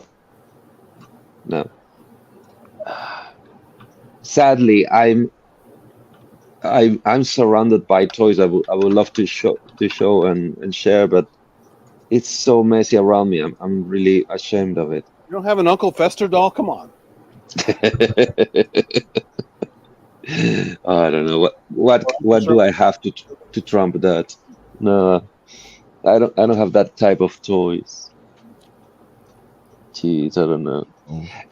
Andy, did you see when I did that link with the computer event, the synthesized? Did you watch that one? That Ramsey one? And your guitars and stuff. That one? Yep. Yeah. Because that's something I think I could show you. I got the rack right here. Live on the live shows, but that's what you're talking about. So Shoot more. Shoot more? What? Shoot your own footage. What? Did you shoot your own footage separately, or are you talking about on Robbie's link? No, when I came live into Ramsey's on that Saturday. Yeah, that's it. I'm getting because different shows. Sorry. Yeah, too many shows. I get it. It's hard to follow up because I can if you want me to, I can show you the JB rack. This is right here in front of me. Yeah, do it. Okay, let's see. This is gonna. Sorry for the wobbly camera, everybody. This is a phone. Okay, let's see. Ooh, ha.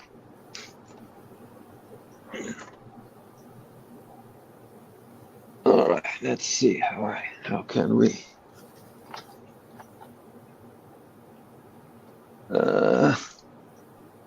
Where's my camera? Okay, let's start the light show. Turn them on. Clack. Oh, wait, what's that puff of smoke? No. Oh, fuck off.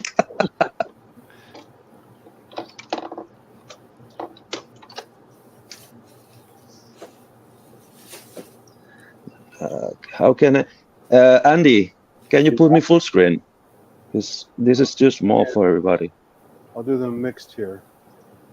There's mixed mode here. This one. Is that it? Hello. Why is it not doing it? Hold on. Yeah, don't worry. That's you.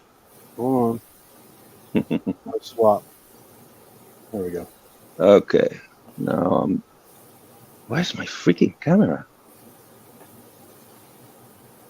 All right. There. I can see anything. The camera is really weird. It's overexposed, but I can see the displays. So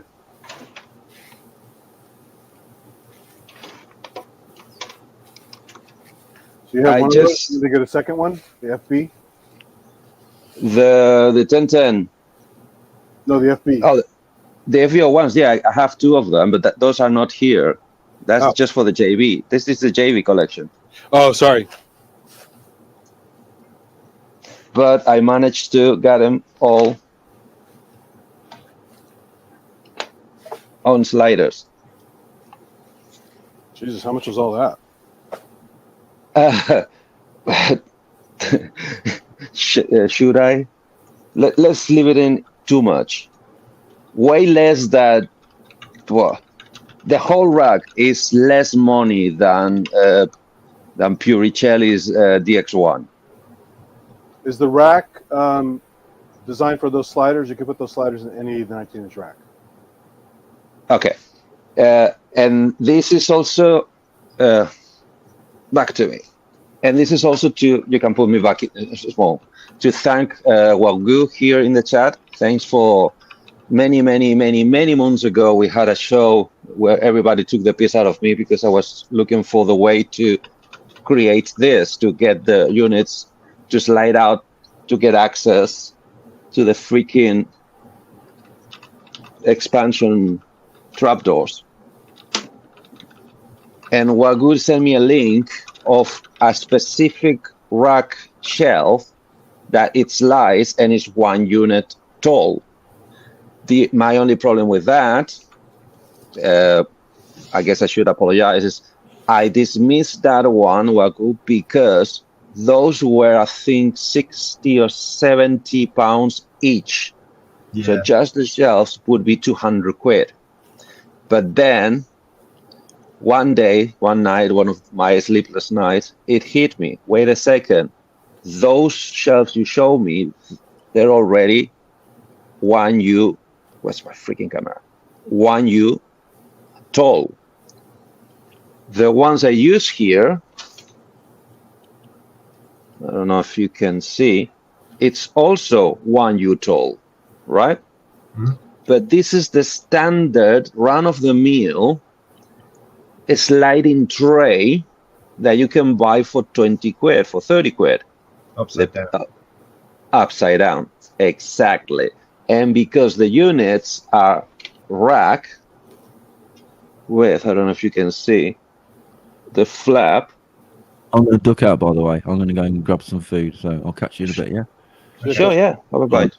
See you in a bit. See you. Yeah, listen. So I just have to stick it in a fashion. I don't know what can you see because the camera is really weird. Let me show here. Ah, damn it. Where's my freaking camera? I'm pointing with. It's not enough light, right? Sorry. Ah, damn it. I'm gonna press a button and I'm gonna. Light. Say what? Use your phone. It's a light. Yeah, but that's in the back. I need to reverse cameras as well to do that. Are you using your phone as a camera right now? Yeah. Oh, okay. And as a camera, as a screen, as everything. Okay. So basically, I have to explain. So what is taking the mounting on the sides is the actual shelf upside down. So instead of being U, is making a N, or a table, if you wish. I just had to stick the units with, I use this. And this shit goes nowhere. This is the best Velcro variant that humankind has invented. Very little, can take a lot of weight and a lot of traction. You're talking about So the that locks in? The dual lock, yeah, the 3M dual lock. Right. That thing is, even the sticky pad, the adhesive is really strong if you put it on a non-porous surface. I've got guitar pedals from people that had that stuck on it. So at the beginning, because I didn't trust the strength of that thing, I was using very big strips of it with full contact in both ends, like in, I don't know, I don't know how to say in inches, but like think about 2 areas of 20 centimeters with both strips, top and bottom, to stick a pedal board, a floor unit, one of the big ones with a rocker pedal, into the board. onto the board. Well, I can lift the whole board just from the rocker of the floor unit of how strong that thing is. Wow. So yeah, it hit me that I just had to buy the cheaper shelves, put them upside down, and Velcro the units to the reverse bottoms, which now become the top. And now I got the units sliding out, no problem. They're protected. And recently, and this is another. Sorry, I'm changing subject because I'm very excited of having discovered this. I started this. I first checked it with the JB1000 that I got from Ken's a couple of weeks ago. Turns out that the JB1000 and I think it's at least the 1000 and the 90. When I get my LT, I'll check if also the 80 were also designed to be master keyboards in your setup. To the point that when you are in performance mode, you get up to 8 parts multi-timbral, but you also can create 8 keyboard splits, but to the point that you can do some splits, like in a chunk of the keys per partition per I just said the word called per split, a chunk of keys per split, or you can assign just a different channel but give them the whole keyboard. So you could be playing 8 splits with a full keyboard, but you can assign them to different MIDI channels. So out of the same keyboard, you could be playing up to 8 MIDI outboard devices. This kind of stuff often gets missed off of synths these days. People just don't seem to think of adding this because it's fairly easy to add, and they don't do it. It's just weird. My thought why they don't do it is because the audience is not asking for it anymore. Why did they do that late 80s, early 90s? Because people was in the full wave of buying synths in racks. And because they've been buying synthesizers since the 80s, they already had at least 1 or at least 2 more keyboards and at least 1 or 2 rack synthesizers. So they needed to be able to play all of those with their multi-timbralities, as in, let's say you had one DX7, then you bought the JB90, and you also bought a JB1010 or a JD800. You're talking there 8 plus 8. I don't know if the JD800 was, how many parts multi-timbral was it, Andy? Oh, geez, put me on the spot. Is it 4 parts or 8 parts? I think it's 4. Let's say it's 4. Polyphony. It's not crazy polyphony, but no. The JBs neither. The JBs are 28 polyphony. Yeah. But let's say 4 for argument's sake. So you had 8 parts multi-timbral on your DX7, 8 part multi-timbral on your JB90, plus 4 part multi-timbrals on a JD800. That wasn't that much unheard of for a professional musician playing in America.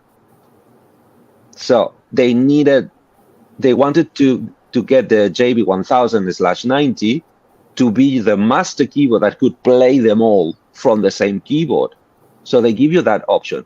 Also, another thing that is falling into this habit, or felt into this habit, as you said, well, they don't put it in the keyboards anymore, is the DX11 I have, I found out by accident, they made the effort to put a combination of key presses that will send out a PC message. As in, I'm playing my DX11, but it's also triggering my FBO1. I want to change the sound of the FBO1, but not the sound of my DX11. They expressly put the code inside the 11 that you would press, I think is utility or compare or something, hold it press the number in the keypad of the DX11, and when you release the key you were pressing, it will send out a PC change. Which keyboard is doing that now? You have to buy a master MIDI keyboard, and some of them don't even do that. They just give you up and down PCs. Yeah, so if you need to mess around with like MIDI filtering boxes and all that kind of thing, like MIDI counts. Exactly. The same capability is in the JB1000. They expressly put a way to just out of your MIDI connection send out a PC message to change a external module. Obviously, ideally another Roland module to change the sound in that one. And let's not even talk about the MIDI controllers nowadays that don't even do C6. It's like C6 has been forgotten. It's like, no, if you're gonna go vintage or you wanna be using the 100% of the potential of your now vintage synthesizers, you need C6. At least in my cutting corners, they're also cutting down support calls. So, but that's the funny thing when it comes to the MIDI implementation. As I said, I learned that I think 91,000 can be considered like the same, although I just been told that is the opposite. No, wait. No. What I read online is that the 1000 is an 80 with a sequencer, right? Now, this guy from Facebook told me that no, the 1000 is a 90 with a sequencer. But the 90 got released, I think, 2 years after the 1000 was out. So it makes sense, but only halfway. You know what I mean? Yeah. I don't know if you remember the sequence on the JVs is on the keyboards. They released 80 and 30. That was on the same go, I think months apart. Then they released the 880 some months later, but I think also still in the same year, or probably the next year, but right after, like in 6 months later. Then they launched the 1000. That's why I assume, and I think I read online that the 1000 was an 80 with plus a sequencer. And then they released the 90 and the 1010, so the 1080, with months of separation. Always the rack unit following the keyboard, as in, let's feel the water to see if the keyboard is good enough. The people want the keyboard, and if the people want the keyboard, then we'll sell the rack. At least chronologically, that's how they stepped the releases. And a couple of years after, the same year they released the 90, they released the 35 and 50, because the 50 is a 35 with a player. I cannot call it sequencer because there's a lot of small print in the 50. It's not actually a sequencer, it's just a MIDI player. But so my point was that the 1000 had this capability of playing multiple outside devices, but my Trinity also can do it. The problem is on the 1000 you can specify if you want the split in the sound module to be played from the keyboard, from the sequencer, or from the outside, and to specify if that is so, if you want to use the full multitimbrality, the 8 multitimbral parts of the engine, in which channel will it receive if it's coming from the outside, in which MIDI channel. But the same partition, you can specify a different MIDI channel to play outside, as in, let's say you assign the first multitimbral part to the first octave of the keyboard, and that part of the sound engine, if it won't be played from the physical keyboard, but from a sequencer in the outside in channel 1. But the same first octave of the keyboard, you can change it to channel 7 to play an external module, and that times 8. It blew my mind. I was looking for that since I started dealing with keyboards and MIDI, because I needed a way to control all the rack scenes and all the keyboards from a master keyboard.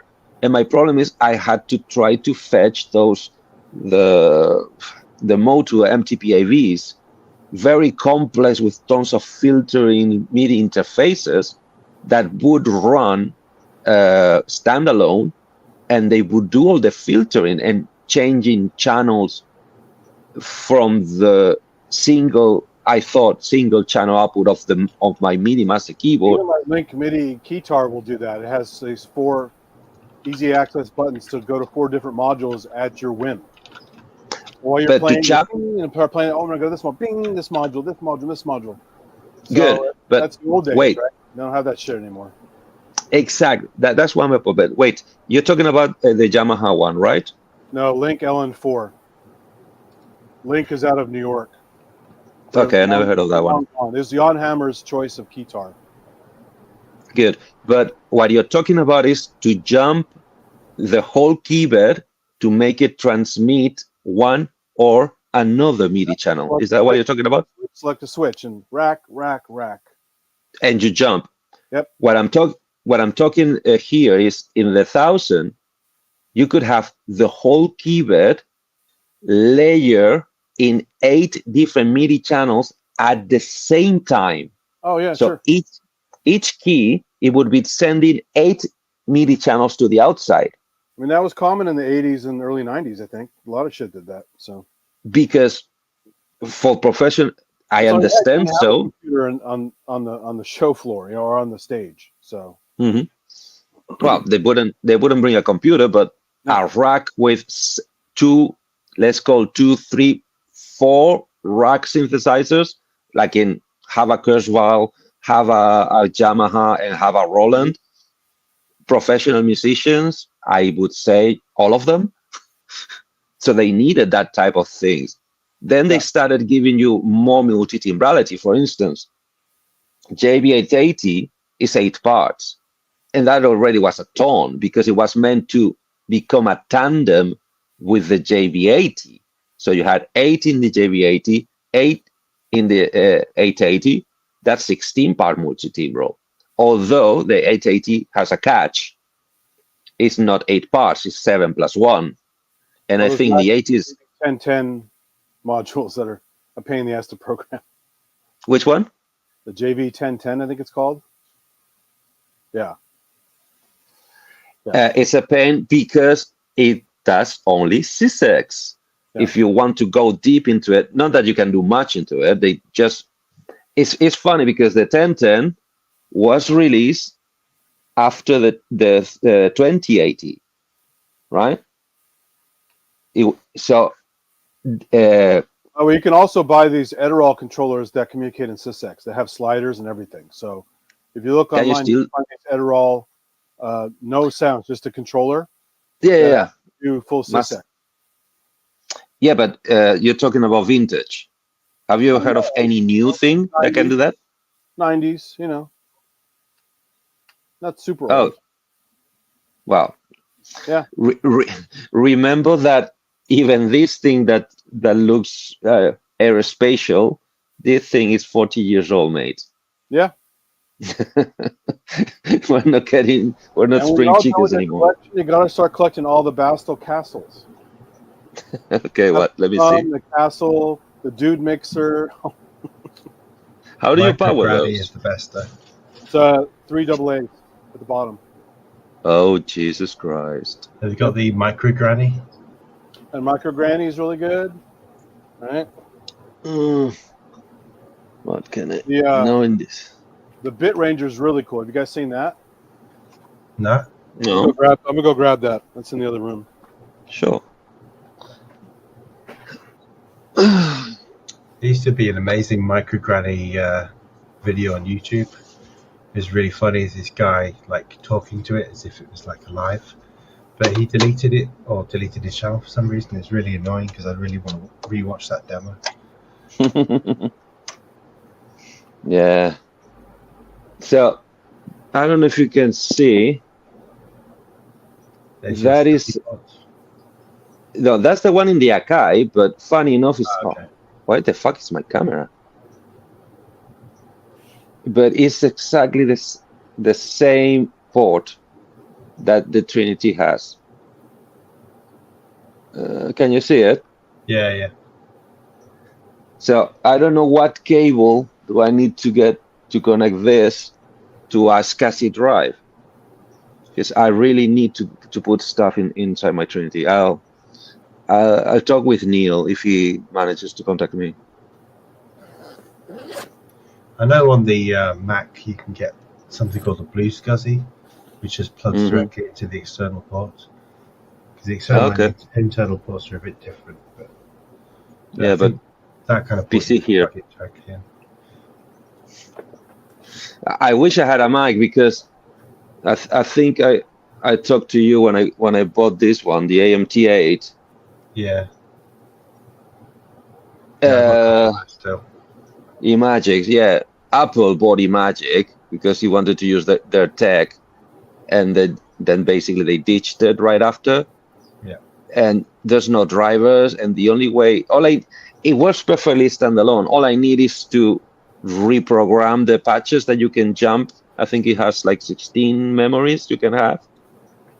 All I want is to make them once, set and forget, and then just Yeah, jump. sorry to interrupt. I'm about 30 feet away. I want to do a quick audio check since I can't hear you. Yep. Just want Yeah, to we see can if hear the you. wireless mic works this far. It So let does, me know when I come back. but he can't hear our replies. No, he can't. But yeah, Just I let just him use record. those as like a MIDI port multiplayer, basically. But Yeah, me too. I don't want communication with the computer. I just want, for this application, come here, plug whatever controller, and have it to spread, or vice versa, or be able to go specifically to one hardware. So yeah, we could hear you. It You did didn't hear it? lose a Okay, bit. cool. Yeah, That's yeah, about 35 perfect. feet away. That's pretty cool. yeah, it's It is pretty cool. What is So it? here, what is it? What microphone is that? It's the rip off of the one Rands uses. There's the Rode one, which is really nice. This is the one called Syco, SYCO. And it's But- about half the price of the Rode. I would say you get the only quality problem is because it's a little too sensitive and it's hearing everything inside your room. Well, I was But- also making a lot of noise. So the zipper bag was really loud and stuff. So No, but that's what I mean. Is apart from that, sounds very well and it's very the Bit good. Ranger. Oh yeah. And there's a built-in speaker. It's got connections here, connections here, connections here, connections here on the top. And it's all CV gate and MIDI. It's got battery on the back. It's a 9-volt battery. It's What's Mhm. it do? another co-work with Casper Electronics and what's his face? Oh, Ty's waving. All right, so Is it a sorry, mini Ty, I was synth out of the voice? room. Ooh, All right, here we go. Okay, rant mode on. Here we go. He's got the red What? lights ready. I'm literally nipping in just to say, fuck me, when it comes to niche. Fucking JVs are us. that's me, It's- Mr. it's- JV. It's just like I say for the last 10 minutes, thinking I've never ever thought about JV, never thought about, and the fact that when we start reminiscing about multi-channel outputs of MIDI keyboards from the 1990s, you kind of think Oh, that's this is fucking niche and a half. This Hey, look, is just X5, ridiculous. Oh, X5 has a mode 1 and 2 here, so you have two options on this one. That's good. I- Yeah, but no, honestly, But- I mean, I'm with you because I'm totally with you because, so I've got exactly like Andy said back in the day. So much stuff used to churn that out. But to me, it's totally mind blowing, because it's not only that you don't find this type of this stuff of things it can do in new gear. The world's 5 years ago, I was a guitar player. It's so I'm just learning everything about MIDI. That's one of the reasons I'm doing this collection as a teaching, learning the hard way, the last 40 years of synthesis in a way. And because they're very cheap. It's the world of synths is just changed. That's all, and it's not all for the good. I mean, to be fair, most of it's not for the good. Hey, Ty, you see my grandmother's collection of things you would enjoy?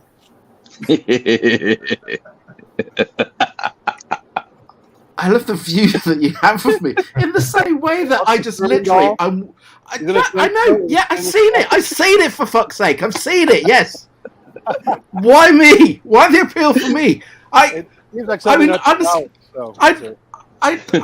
decide I'm sat here working. I thought, oh, no Kent show tonight. Why there's no Kent show tonight? And then I just go into the chat, just go, hey, what's going on? Automatically, all I get is, here's trouble. I've literally gone, hey, how's everybody? No, here's arsehole trouble. No, you're not trouble. Yeah, we're just the discards, rejects from the human race. I wouldn't have it any other way. I'd be really worried if people turned around and went, hey, great, Ty's here. Yay! Then I'd start worrying. He has another one. Go on. How busy are you? Oh, right to this. God, everyone's in. Yay! Yeah, everybody's invited. We don't discriminate. I've only come in to hear trouble causers like Ty. Oh, fuck off! Trying to get Andy's attention. Yay, you have another one. Oh yeah, Andy. You get the Synapse. Cool. What is it? Refresh my memory. What is that? If I can do this correctly, it docks into the Bit Ranger. Oh, I haven't seen that. But all it is, it's just a row by column matrix, so you can use it with any of the castles. Is that Bastel? Or is that third party? That's Bastel. Yeah. Yeah. This is the other one that I highly recommend you try to find. Oh, Electron. I have that. Yeah. Good. Yeah. Awesome. Hang on. That one's nuts. Yeah. Ty, will you allow me a little joke? Go for it.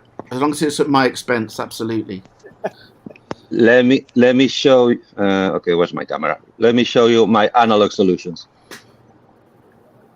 Excellent. Yay! Have you made it up? No, I'm just waiting to get the parts. I'm gonna solder it and use it. It's really cool. Yeah. Yeah. This guy is a genius. It is. Who needs a fucking Maximus when you can have that? Well, I got new gear today. I do need it. I just can't afford it. I got new gear today. I've only been waiting what do you 4 got? years. I got an MC707. Oh wow! Which I always thought I really wanted, and I thought, do you know what? I'm going to be disappointed. And I got it. No, and I got it. And no, I'm not it's far better than I thought it was going to be. I can't believe I waited 4 years, but that with an NPC is a live dream setup. Yay. And Wagyu wouldn't lend me his, so I had to buy one. Mm-hmm. Well, I've heard that Wagyu's a complete bastard. So that's yeah, I've heard that. That's what I probably would have done if I lived in the UK still. I mean, he comes from Yorkshire originally, so that's obviously, a sign. Yeah, but they let everybody in here. They let me in, so that's it. That's all, the whole level of the show is gone off the window. Well, Yorkshire they let Hayes in. Very nice. they let Hayes in, and he was my first ever sub, so they'll let anybody in. For fuck's sake. We're a happy crowd. No, Happy broken crowd. 707's great. You'll love it. It's really, on the surface, it's so easy to use live, but then if you want to get in depth, it's really cool. And the sound, I wasn't expecting, I know it'd be good, but I wasn't expecting that quality of sound from a non-analog thing. Oh, that's great. Steady on. Really, as a 2-box setup live, I'm like, yeah. You could get like a, I don't know, Volker sampler with it, and it'd be fine, wouldn't it? It's Depends how big is your subwoofer. My first proper Roland device. I've had a 307 and a 505, but never really had a proper Roland device that I've gone, I'm buying this. Why the other ones are not proper Rolands? No, I had a 307 and a 505, Exactly. but the problem with them is, nowadays, when you have them, you go, these are fun, I can twiddle knobs, but actually creating a track in it is a bit too laborious when I've got other things I could do it within a minute. You're like, the 307, the MC 307's got the best ARP ever, because you can live time it to do different ARPs. It's brilliant. It sounds phenomenal. But come to make an actual sounds on it or a track on it, you just either do It's a computer or whatever. It's Roland, isn't it? They give you a lot. I'm surprised. I'm a Roland newbie. It's the first proper thing I've gone. Oh, really? Yeah, That's even better then. Believe me, there are worse Rolands to have as your first Roland. That's for sure. I mean, fucking hell, all those JVs, for fuck's sake. I mean, they're pale as shit. You know, you wouldn't have one of those. Ty, have you ever been in the room with a JV30? Yes, I have. Really? How did you manage? How did you manage not to throw it off the window?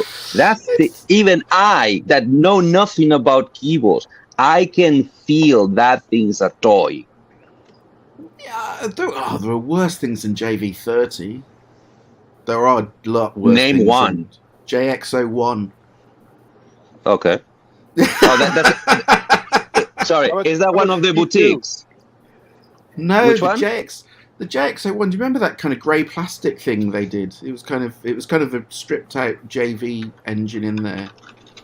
It was stripped out. Wait a second. JV30 is already a very stripped down JV engine. Go stripped again. Yeah.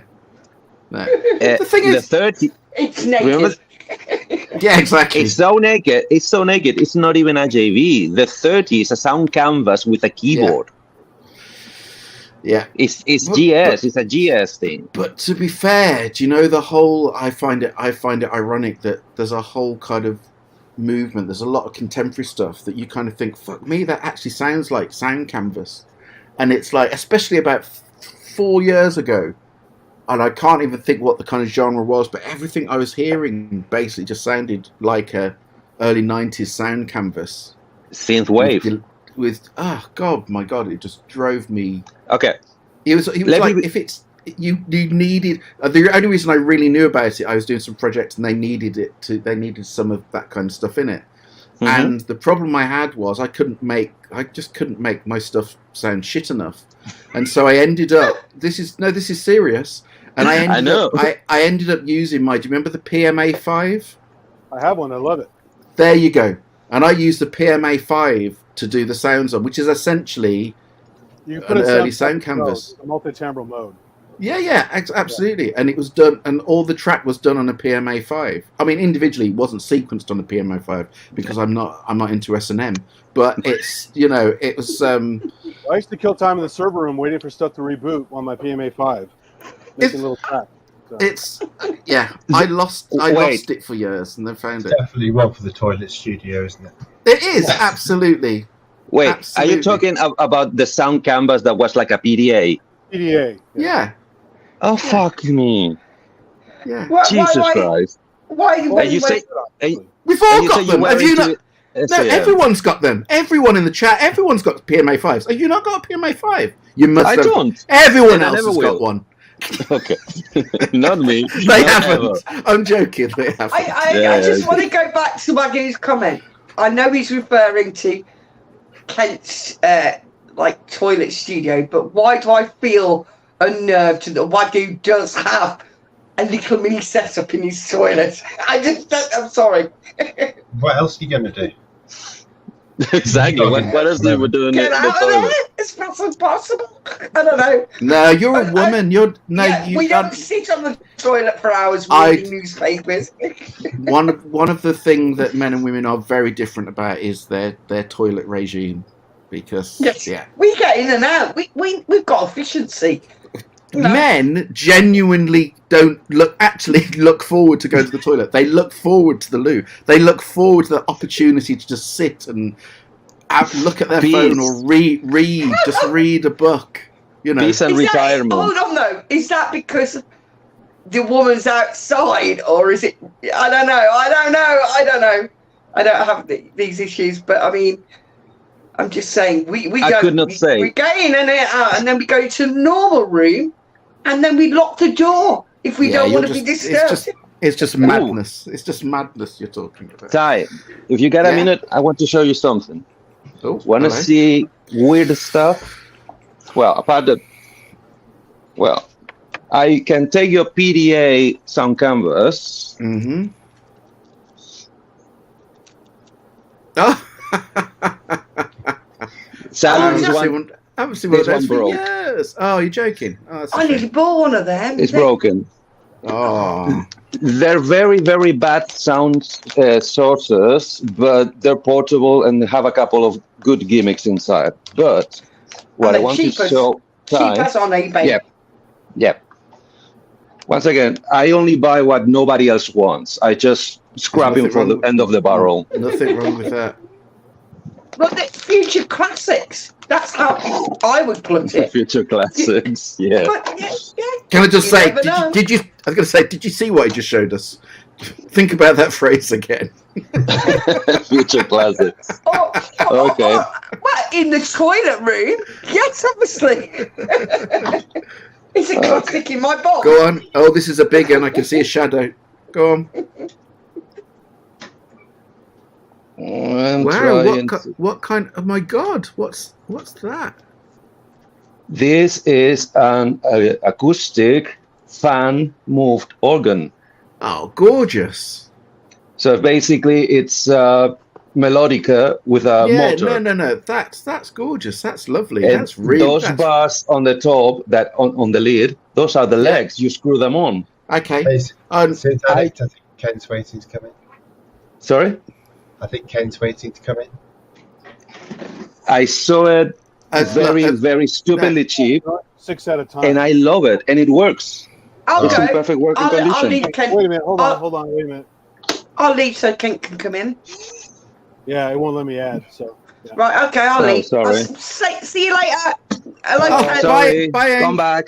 Bye. Bye. I'm not going to stay long, so anyone can come back in. I'm going to fuck off in a minute. Right. Well, you and Ken got a chat, right? Oh. So I couldn't resist. It was so cute. Oh my god. He's dead. I'm on the cables. Allows 6 connections. So. Yeah. Oh. He died among the cables. Killed by the modular.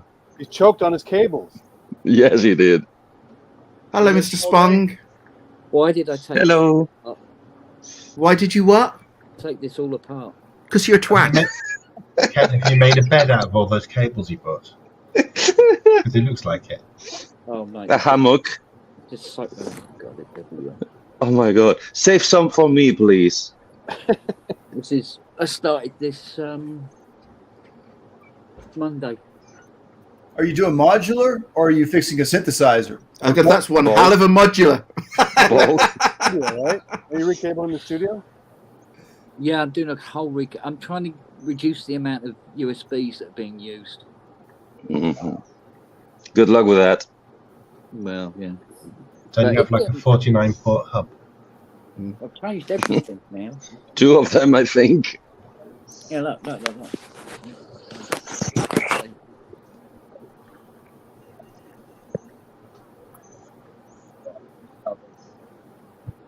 Hey, I've got Right. a little quick news for you. See all this stuff back here? I'm fixing to move. You what? I'm fixing to move. Move apartment. that'll be So fun. all this is coming down. Wow. Luckily, it's not far away. It's just right around the corner, so I might be able to like just pick stuff up and just kind of move it and recable stuff. But it's gonna be fun. I'm gonna get to go through and make sure re-optimize some things as I do it. Take it from somebody who has moved more than 46 times in his life. Don't do it.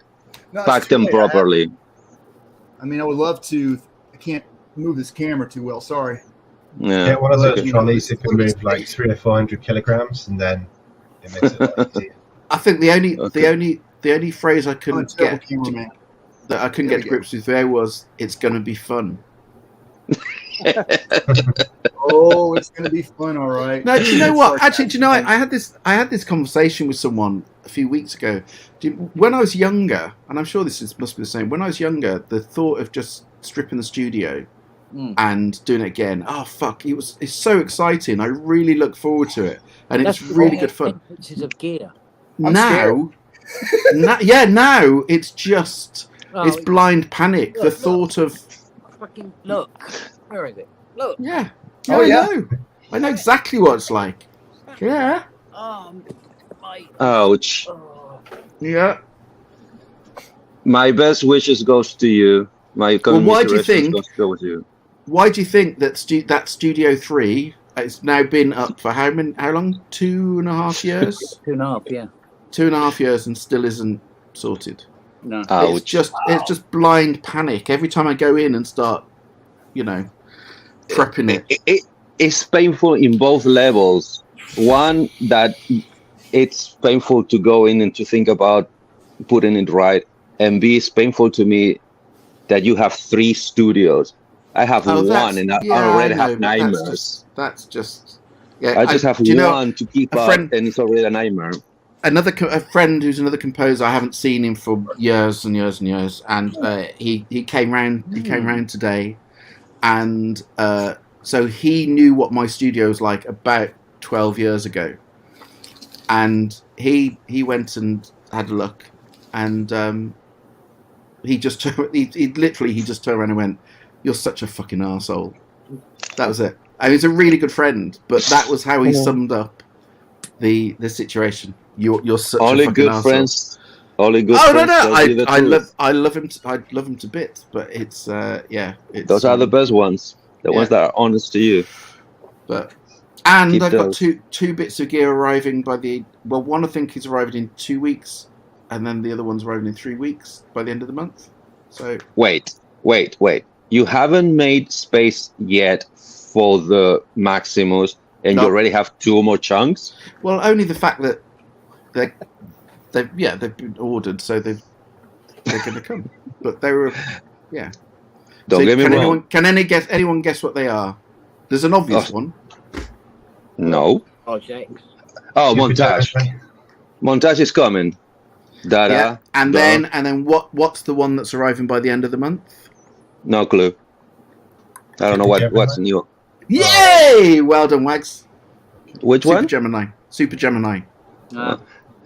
I assume you're getting the 88 weighted polyphonic aftertouch Montage. Yeah. I wouldn't expect any less from you. I'm so jealous you couldn't believe it. Oh, don't be. Why jealous. not?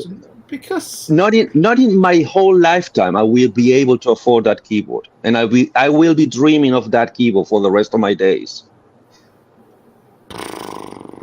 To be fair, you need to reassess your life if you're dreaming of a keyboard, because I can tell exactly. I know that's how pathetic I am, and I know, and that's why I'm taking antidepressants on a daily basis. You are a 10, and I am a 0. That's how far apart we are in society. No, that's I used to think not like that as well, but then I started to prostitute myself, and now Yeah. 21st century blues. No toilet sex this time. Yeah. Honestly, Yeah. don't ever turn around about that about anybody, especially not me. Never turn around and go, "I am a 0 and someone else is a 10." That's not true of anybody Okay. compared to Now- anybody in Well, any now- aspect of life. maybe, but, yeah. It's Now, true. We just all 2 need minutes. each other. Yeah, Yes. exactly, absolutely. Just 2 minutes of me actually talking serious. I make less of myself out of my mental conditions. I'm broken. Yeah. Apart from that, I like to try to make a joke that is about the gear. Yeah, But I totally agree with you. Sadly, yeah, one thing is what my logical brain can speak out, and another is my mental health can actually cope with. That's yeah. a different level. That's going on a different direction. That's all totally fair enough, but never, even in jest, even in joke, don't ever turn around and describe yourself as a 0 and anyone else in the world as a 10. Don't ever do that. That's not even as a joke. It's not healthy. Sorry, Don't do that. I need a couple more 5 or 10 years more therapy to get there. Speaking of joke, Ty, wasn't this your nickname? What? Wind machine?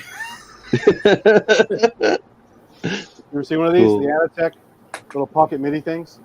No. What? The Anatech Sure. series, the Pocket series. There's like Pocket MIDI, Pocket Sequencer, Pocket Wind, Pocket this and that. No, what's that? Little boxes in the 80s. I don't have one handy. No. That would There's no completely the pass. Anatech That makes would it. So completely pass me by. I'm sure Wagyu knows about them. Ragu knows about I've never everything. I've never heard of those ones before. What? Ooh, whoa. See? Fucking See? hell! Call the newspapers. Wags. Anatech, Anatek. So, Ty, have you got plans for Studio 4? Because where else is the anaglyph going to go? Bravo, Do you know- bravo. Stu, joking aside, we worked out we could fit in with there's two more that can fit in basically, but one will be Sorry. one Two will more be used for anaglyphs? something- No, no studios, but one will be used for something else at some stage. Thing is, but I've said this before. I know for a fact that, and I've said that Kent knows this very well. At some stage, when I do get that third one sorted, I honestly think the bubble at that point will just kind of break, because once it's because by that stage I've done what I really wanted to do, and at that stage I'm sure I'll just wake up one morning and do a Junkie XL and just go, fuck, what am I doing with all this shit, and then get rid of it and end up using a laptop and a keyboard. And No. but I've kind of got to do it. You know what I mean? It's one of those things I've kind of got to do it. I've got to fulfill what I always wanted, and once it's there, I'm sure that it won't. It'll just be a disappointment. The little common sense I know about you, I know that you will never revert to a MIDI controller. No, I won't. Okay, I joke. But I will resort to a castle and all that stuff. sensible studio. Cool. What's The that? castle. He's You showing the should castle use model. toy synth from now on. Little toy. Say that battery again. Sorry, say that again. Go ahead. Oh yeah, you should only use battery-powered toy synths from now on, like the Basel castles. Yes. Fuck. That's why Okay, people show there's a limit. There's a limit. You have the mixer already. Oh, I'm sorry, you actually want to compose. I forgot. You actually want to compose. Ty, just be thankful you're not collecting grand pianos. No. One is enough, Yeah. and that's the best thing you could do. All the rest, think about that. In the same space you have, I don't know, by now, 25, 30 synthesizers? You could only fit 2 grand pianos. How? 25 or 30? I was going to say, it's just under 200. I dream of owning 25 or 30. And I thought I had a problem because I'm trying to buy 6 JV keyboards. Yeah. Well, we all have our things. It's I'm pretty sure Synthetic is over 200, Brandon. Sadly, I do. He lost count many eons ago. It's not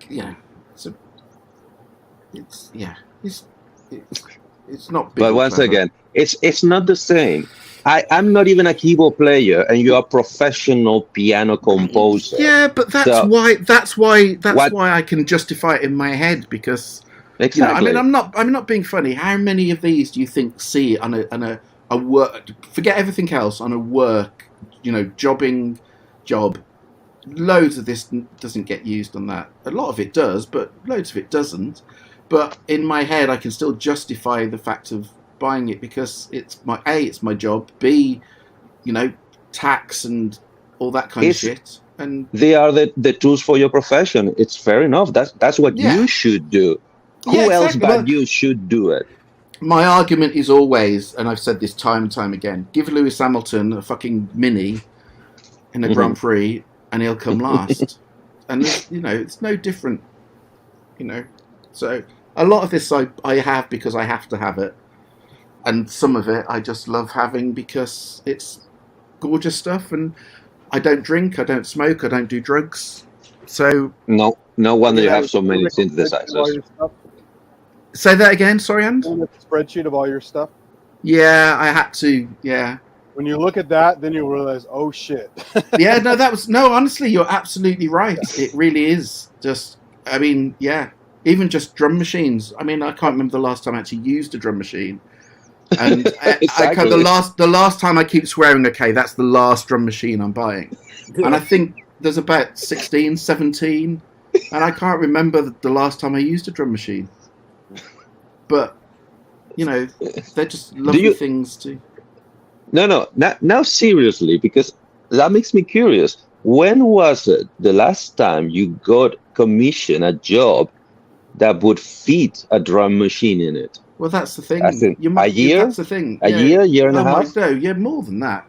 But you get to a stage where it's that thing of the job I just finished, literally finished yesterday. That could have used some drum machine in it, but because it's got to be faster on Cubase, and it's got to be totally recallable, and so it's just quicker just to use samples or virtual drum machines or whatever. I've got an HDO1 there, which would have been perfect on it, and it would have been absolutely perfect on it, and I didn't use it, but I could, I could have done if I'd. So but a lot of it's just.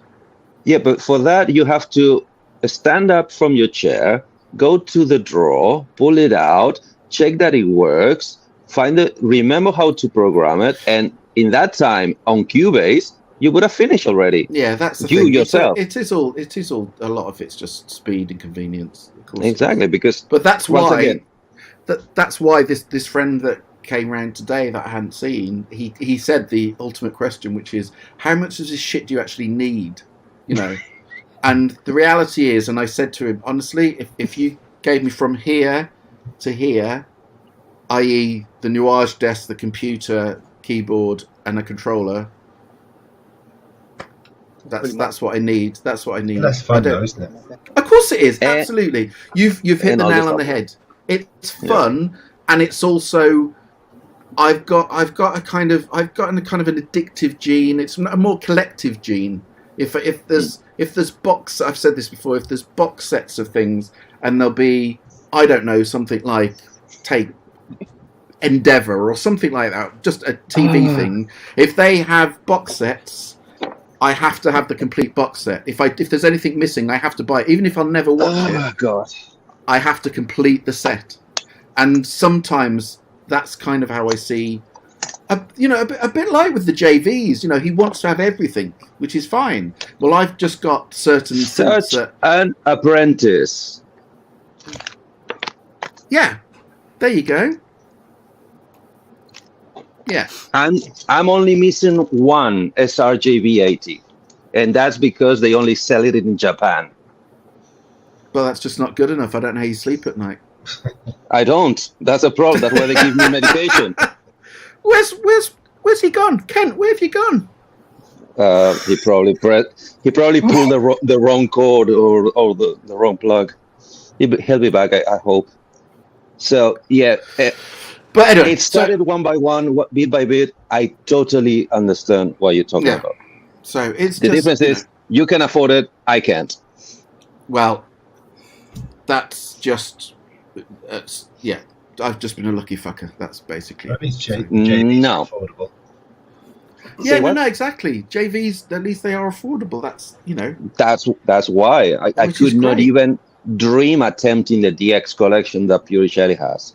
It's like no, not even. I have my DX11, which I'm still at this day ashamed of how little the guy asked me to pay him for it, to the point that he asked me, I had to top it with £10 on top because I felt really, really despiceful because the guy was thinking that he was selling broken. Was he offering you money for it, basically? Almost. Almost. Well, whatever. I'll always remark it like this. I don't want to rip anyone off. Yeah. But if anyone's willing to sell it for that price, someone's willing to buy it, and that person might be willing to rip them off by just turning around and flipping it. You know what I mean? And again, they're not really ripping somebody off by flipping gear because it's risk. And that's the only thing that lets me sleep at night. The fact that I top it up with those extra. To me, it's a lot of money, £10. And the fact that I am loving that keyboard and that one is coming with me to the grave. It's the best keyboard I have in the whole collection until I put to the test the 90 and the 1000. That DX11 to me is my dream synthesizer. Is I could call it is the only synthesizer because everything else I have is sample based. That's why I draw a stupid pointed line. Everything else I have is romplers, basically. I draw all kinds of stupid lines, and because I do that, though, I seek out the cheapest gear.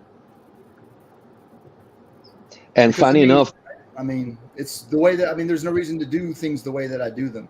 So, like, I don't need to break out a drum. All my drum machines are already hooked up and ready to go, and they're already dialed in with the right MIDI channel. I've got a sequencer that can hit them all right now. But again, when I turn everything on, right?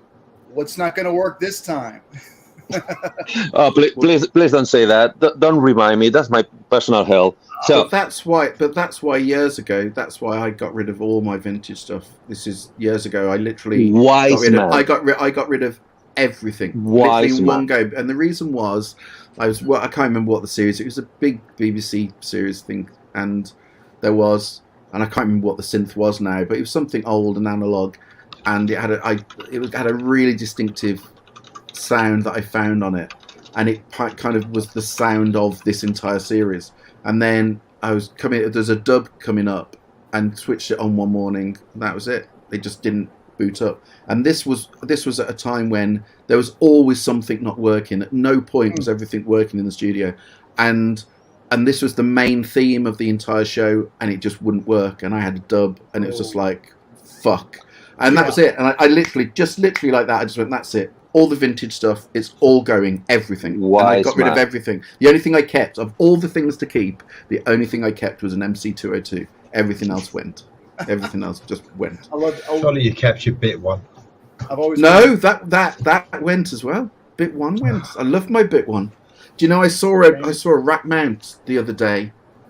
I was really tempted, but the problem is I've got this kind of OCD thing in terms of condition. It has to be immaculate. Ask Kent about it. I'm the bane of his life, and and it has to literally be immaculate. And I was just there looking at this bit one, thinking it would be a complete respray job, and so I didn't go for it. But I'd love to get a rack mount, especially bit one, bit 99 back in, but. Another point I wanted to share is that statistically, the pieces that I enjoy the most and the ones I like the most from all my suicidal collection turn up to be the ones I pay the least for them. Not because I went into a offer to a down offer to the guy. No, the guy was actually asking for that, and I paid the full price the guy asked. I didn't argue a bit, and I got it home. I got them both broken. The DX, that's my DX11 and my P120 Yamaha. It's a stage piano. Yeah, I tell you what. There's too much. You know, I know I'm really lucky, but there's too much emphasis on the cost of things, on money. About some of my favourite things are some of the cheapest things I've bought. Exactly like you're saying, they really are. You know, kind of things that, you know, synths that aren't worth a huge amount of money. But it's not the price tag. There's nothing to do with, and you know, I've got some really expensive bits that you know, they're good, but they're really not worth what they don't touch you deep. No, I still keep coming back to the fact that, and Andy, you know which synth I'm going to say, Andy. I still keep coming back to the sound of the fucking Venom. The Venom, apart from it being plastic, is a great little piece of plastic shit. That's it's awesome. Brilliant synth, and it's green, but everything else is fun. It's worthless, but it's got a real sound to it, and it's got a real tone to it, and it doesn't pretend to be anything that it's not, and I love it. You know, it's a great little synth. Oh, I would love to take a synth like that through all my guitar pedals. Honestly, it'd be amazing. It's nasty enough; it doesn't need too much. I was going to say that's the thing. It's so fucking nasty. You wouldn't need any distortion. You wouldn't need no pedals whatsoever. Yeah, fair enough. My Volca FM, which I wish I had a DX7, but I'm glad to have the Volca FM. It's got like a little dinky sound to it. Yeah. I ran that through a Boss DS1. It has a lot to do with the pattern that I generated, like just the way that the accents and all that. But it sounds like a guitar. Yeah. I was actually, people thought it was a sample. Yeah. And again, I was like, wow, where'd that come from? I couldn't, if I had tried to do that, I couldn't have done it, you know? Yeah. Total lucky. Some synths work better with FX. Ty, what is your position on guitars? Is Mark, as long as Mark's not in the room, I'll tell the truth. The thing is, I love Mark. I love Mark Barnes. Mark Barnes. Do you not know Mark? Mark Barnes is a really. I'm gonna say no. He's been on Kent's show a few times, and I think he's been on Pro Synth Network. He's a lovely guy, really lovely guy, lovely guy. I'm gonna keep saying it enough, but fucking hell, he loves his guitars. I mean, properly loves his guitars. I think Angus Starr. I cannot. I mean, for the love of fucking God, what? Absolutely. No, wouldn't touch one with a barge pole ever. All no, right. Not. You see, I'm a guitar player. I don't have those. I love having one hand doing a different thing that is not the keys. Yeah, no, just no. That thing's great. No, there are certain things in this world that should never have been invented, and the keytar is one of them. I mean, Jan Hammer rocked a great guitar. Oh, no one rocked a great guitar. Even the Liberation. I mean, it broke your back, God, but that was atrocious. No, don't look. Stop it. Yeah. Actually, rest in peace. Chicoria is one of my all-time favorites. Like, here's the thing. And I saw this tour back in 87, 88, and I had this album back then too. And on the back of it, this is on the back of it. I'm like, oh God, I hope he does. And he plays that live, but he plays Gotta Match. And if you don't know the song "Gotta Match," wow. Well, the thing is, so Howard. This is the only time when I can watch and be like, "Guitar's worth it."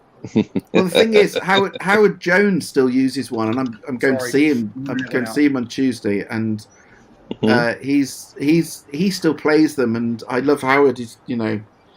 But sorry, no.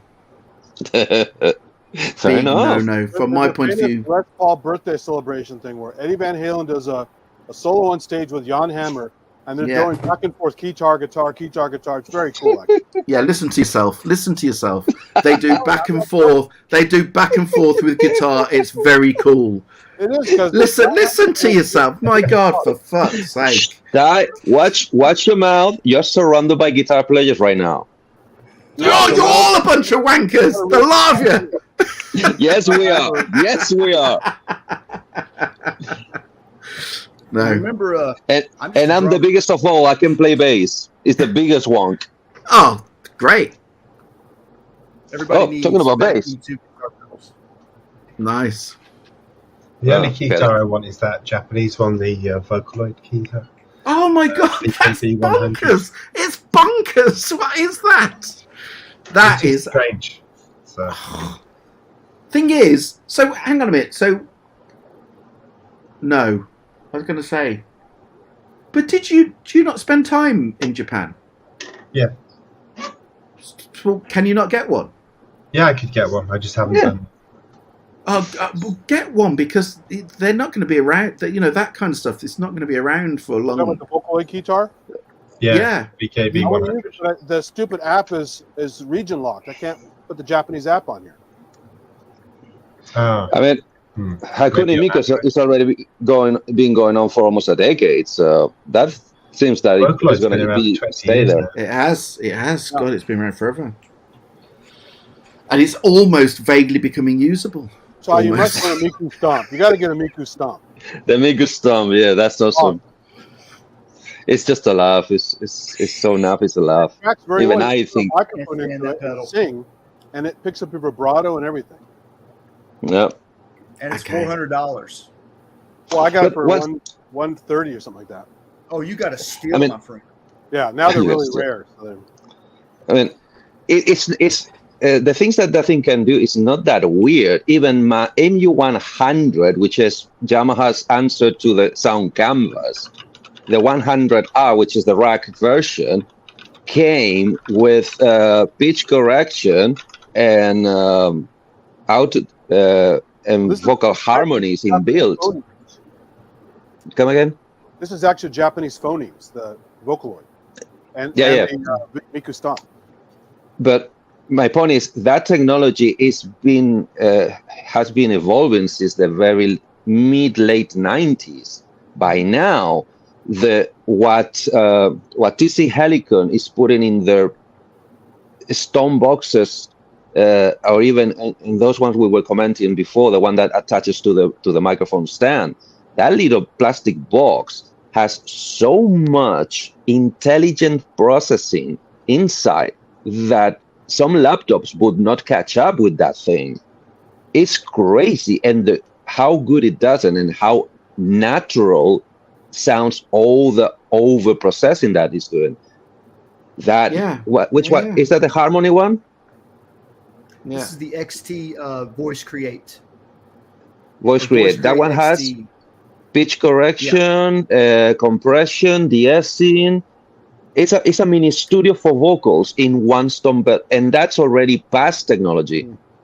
How long have you had this one? 5 years, 6 years?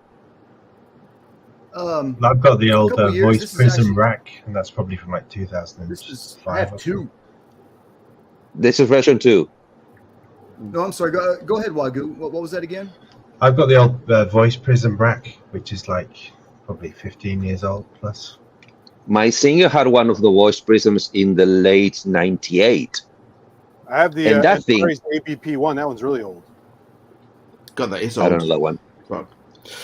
Guys, I've just realised I've sat here wasting a fucking hour. Sat here. I generally do have to write 2 tracks by 9 o'clock tomorrow morning, and I'm sat here talking shit. So I'm really sorry. You're going to be digging out a guitar for those tracks. Am I? All right, when the camera's off, you can pull your guitar out. We know. Guys, tight. It's been fun, and it's always look a after pleasure. yourselves, and you too. Yeah. See you soon. I'll see you all soon. Cheers. Be good. Bye. See you later. Bye. Night. Before I forget, Eddie, you like this. Everybody This is another one of Granny's toys. Remember these little Taco Bell dogs? Yes, I do. And remember I this? don't know. Hold on, listen. Christ. Let me destroy it. Let me burn it. Please, let me burn it. No. First of all, Spain never had Taco Bell. And here in UK, I can't find any Taco Bell anywhere. I'm dying to try Taco Bell. Shit. I have them in the UK. I know it's shit. I love shit food. I love fast food. I love it. But I never had it. Bags and put it in the commissary. They cook bulk food in bags, right? Taco Bell does the same thing. Bulk cooked meat in a bag. Bulk cheese pre-shredded in a bag. Never seen that. Whole food Never seen it. Taco Bell in the UK now. Yeah. It used to not be that way. I'm sorry, Wagyu. Yeah, Taco Bell is in the UK now, but it's not in Europe. But where in UK? I don't see it anywhere. I know it's in Glasgow. Probably. Okay, yeah, that's UK, but I'm in Somerset. Still spicy, all the way south. Is it pared down? What? Well, I mean, not everybody likes spicy food, so do they knock the spice down for certain groups? Or? No. UK is used to curry. So. It's not here. You don't find them. It's not. I mean, Pizza Hut is everywhere. Papa John's is everywhere. What's the other one? Domino's. Yeah, Domino's is everywhere. Burger King, McDonald's. Those are everywhere in UK. I haven't managed to find a single Taco Bell. Do you have a map on their website? Surely. I think Wendy's is coming back, but I haven't seen any restaurants yet. What about I've heard that it's coming back. Sorry, one at a time. There's a Wendy's in Leeds. There used to be one in the 80s, and then they closed it, and then, like in the last year, they've opened again. Okay, I missed that one. What's the other one? What about Chick-fil-A?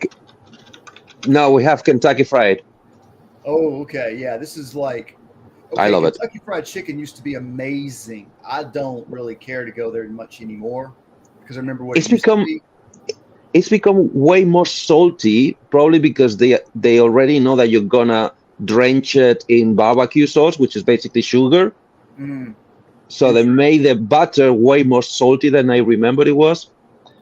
Before I forget, Hayes is that's what you wrote. That's your name. I would like to find a way to contact you in regards a future project. I already talked with Synth Addict. I think I would appreciate if you could get involved as well. So how could we contact? Facebook, WhatsApp, email?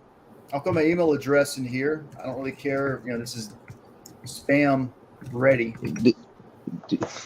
You have the disposable one? Eddie, Steve's found you a Taco Bell. Actually, what am I doing? I can do it here in Somerset. Sorry, what? Where? Steve's found you a Taco Bell in Somerset. It's Bridgewater Retail Park. Oh, okay. I know where that is. I don't want to go there, but I know where that is. There's also two in Exeter. There's one in Plymouth. How badly do you want to try it? All over. Nah, I mean, yeah, I want to find it, but not just go out of my way to get there.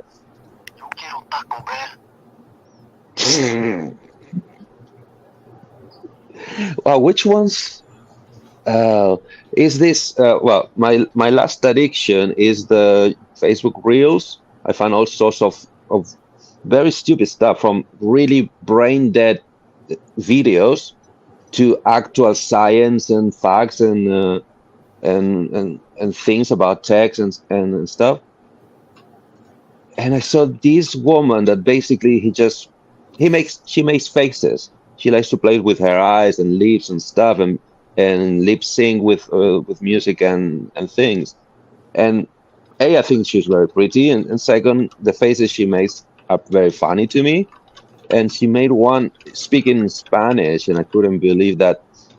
It felt like some primary school English child trying to do his Spanish homework. And I went like, oh, Jesus Christ, what are we creating? So one of my good friends from college, he's from Spain. I think he's from Mallorca. I'm not sure where he was born. I'm sorry. Yeah.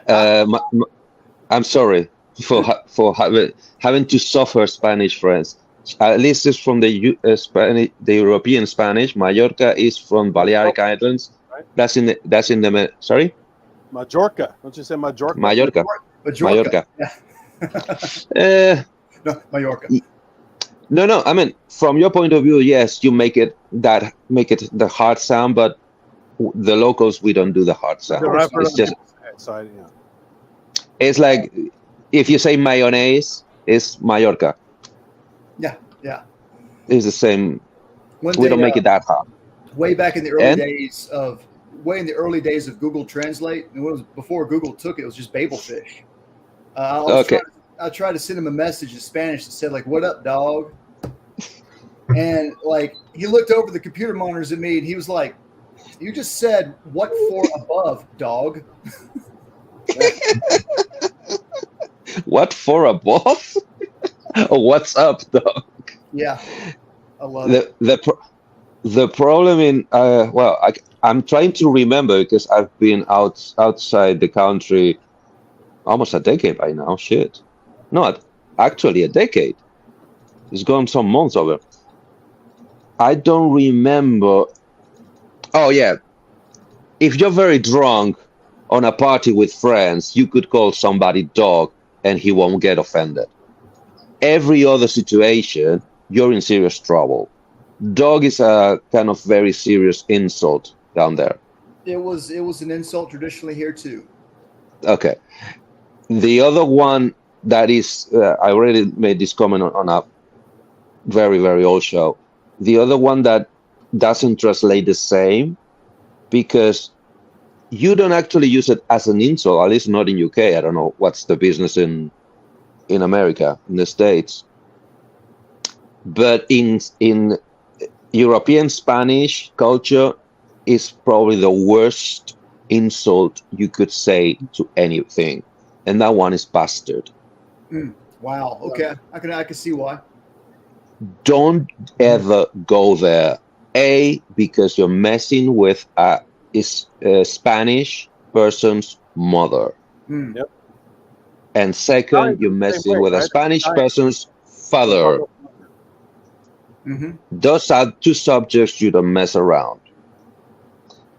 And I love to tell this story because even coming from me and living that culture, I find it funny because it's so fucking true. I had a friend that he was into medieval reenactment and those fake battles. LARPing? What's LARPing? Same idea. It's cosplay with medieval stuff and with a difference. Here we call it. We have the Society of Creative Anachronism. It's not LARPing. They treat it much more on much different serious. They have like actual tournaments and jousting. In Spain, they do it the same, but with the difference that they actually use blunt, real reproductions of the weapons. That's what they do too, and they beat the crap out of each other. Yeah, it's a steel metal, still steel. The mail is still made out of links. It's proper made like in ancient times. The difference is they don't sharpen them. Yeah. If you want the crown, you've got to fight for it. Exactly. So Triumph, the insult comical dog. Here comes the nerd circle jerk. Nerd circle jerk. Okay. So this friend of mine also was studying actual swordry, as in floret or one hand, hand and a half, double hand swordry. And in one of the conventions, he got to share the dinner of the evening with masters from England, masters from Italy, masters from Scotland. And one of the masters from Scotland told him very serious, like in, geez, I didn't know this, to my friend, in these terms. I cannot believe the Spanish people. It's the only people that way on when you're on a friendly level, they insult you, curse you, and shout at you. But when they want to fight you, they go silent. It's funny because it's true. If a Spaniard speaks his soul out, cursing and blabbing out, you're safe. No problem. No problemo, amigo. The minute that same person suddenly shuts up and just stares at you, run. Yeah, start running. Run. Because he won't stop until he gets you down. Yeah. Run or get into stance. It's funny because it's true. The Mexican population, there's so many similarities, but plenty of differences as well. Even all the insults and the weird, like, have you heard the term "way"? Way. G-U-E-Y? Yeah, means buddy, means pal. Word sometimes. You know, what's up? Hey, what's hey, way, hey? It's like dude, but it's like a more insulting version of dude. No. Once again, it's the same thing of a black person calling nigger another black person, or a gay man calling queen another gay man. Sure.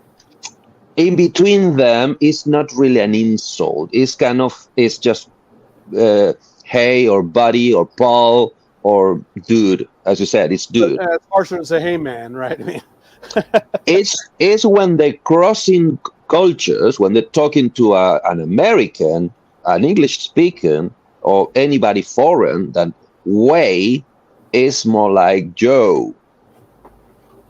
What's up?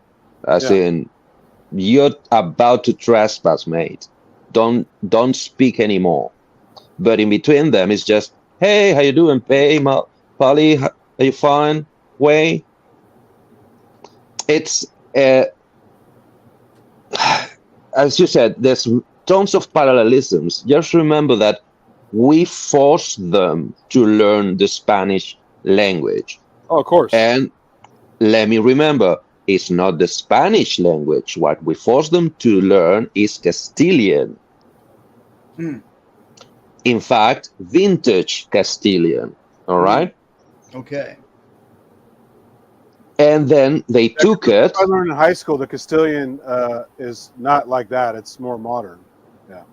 Nowadays, it's way more like it's closer. Okay, how to put it? The problem is, since the 1900s or very late 1800s, at the same time they were regaining their own freedom, they were trying to bring back their mother tongues, their dialects, their Indian speeches.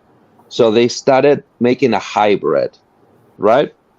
So they started sometimes adding totally Indian words, sometimes just slightly changing the pronunciation of the Castilian word, and sometimes absolutely changing the meaning, the application of the word.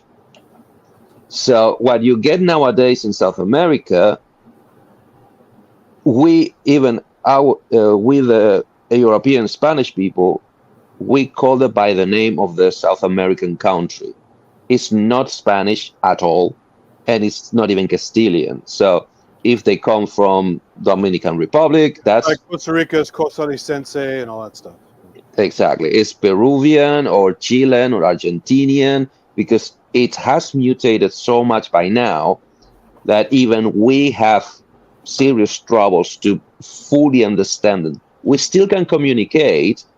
In a way, I like to make the comparison. It's a little bit like United States English versus, I don't know, Liverpoolian British English against deep in the desert Australian English or New Zealand English. You still can communicate, but not to a full extent, and you end up with a lot of cultural clashes and verbal clashes, like in, why are you using this word? Or why are you using this word in this meaning? We don't use it in this meaning. Right. It's the same thing with the Spanish. Why the difference? Why we don't say they speak Spanish? Because also, thanks to the democratization, colonization? No. In Spain, in Europe, indoctrination. No. Sorry. No, it's okay. Thank you for trying, but no. I have to explain. Spain, the country, it's a lie. The country doesn't exist. It should be called the United Kingdom of Spain, right? It was built out of 5 original kingdoms, 4 of them with their own language. Wow.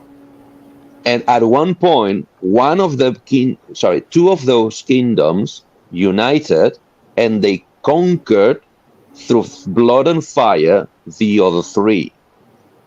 And that is when they forced, under the penalty of death, everybody to speak this one single language, Castilian, the one from the kingdom of Castilla, right?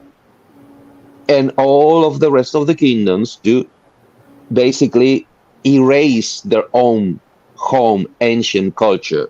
It's kind of like Swahili. They tried to make Swahili through all the African countries, and it didn't really go over too well. So good. So once we, you what? What about Catalonian?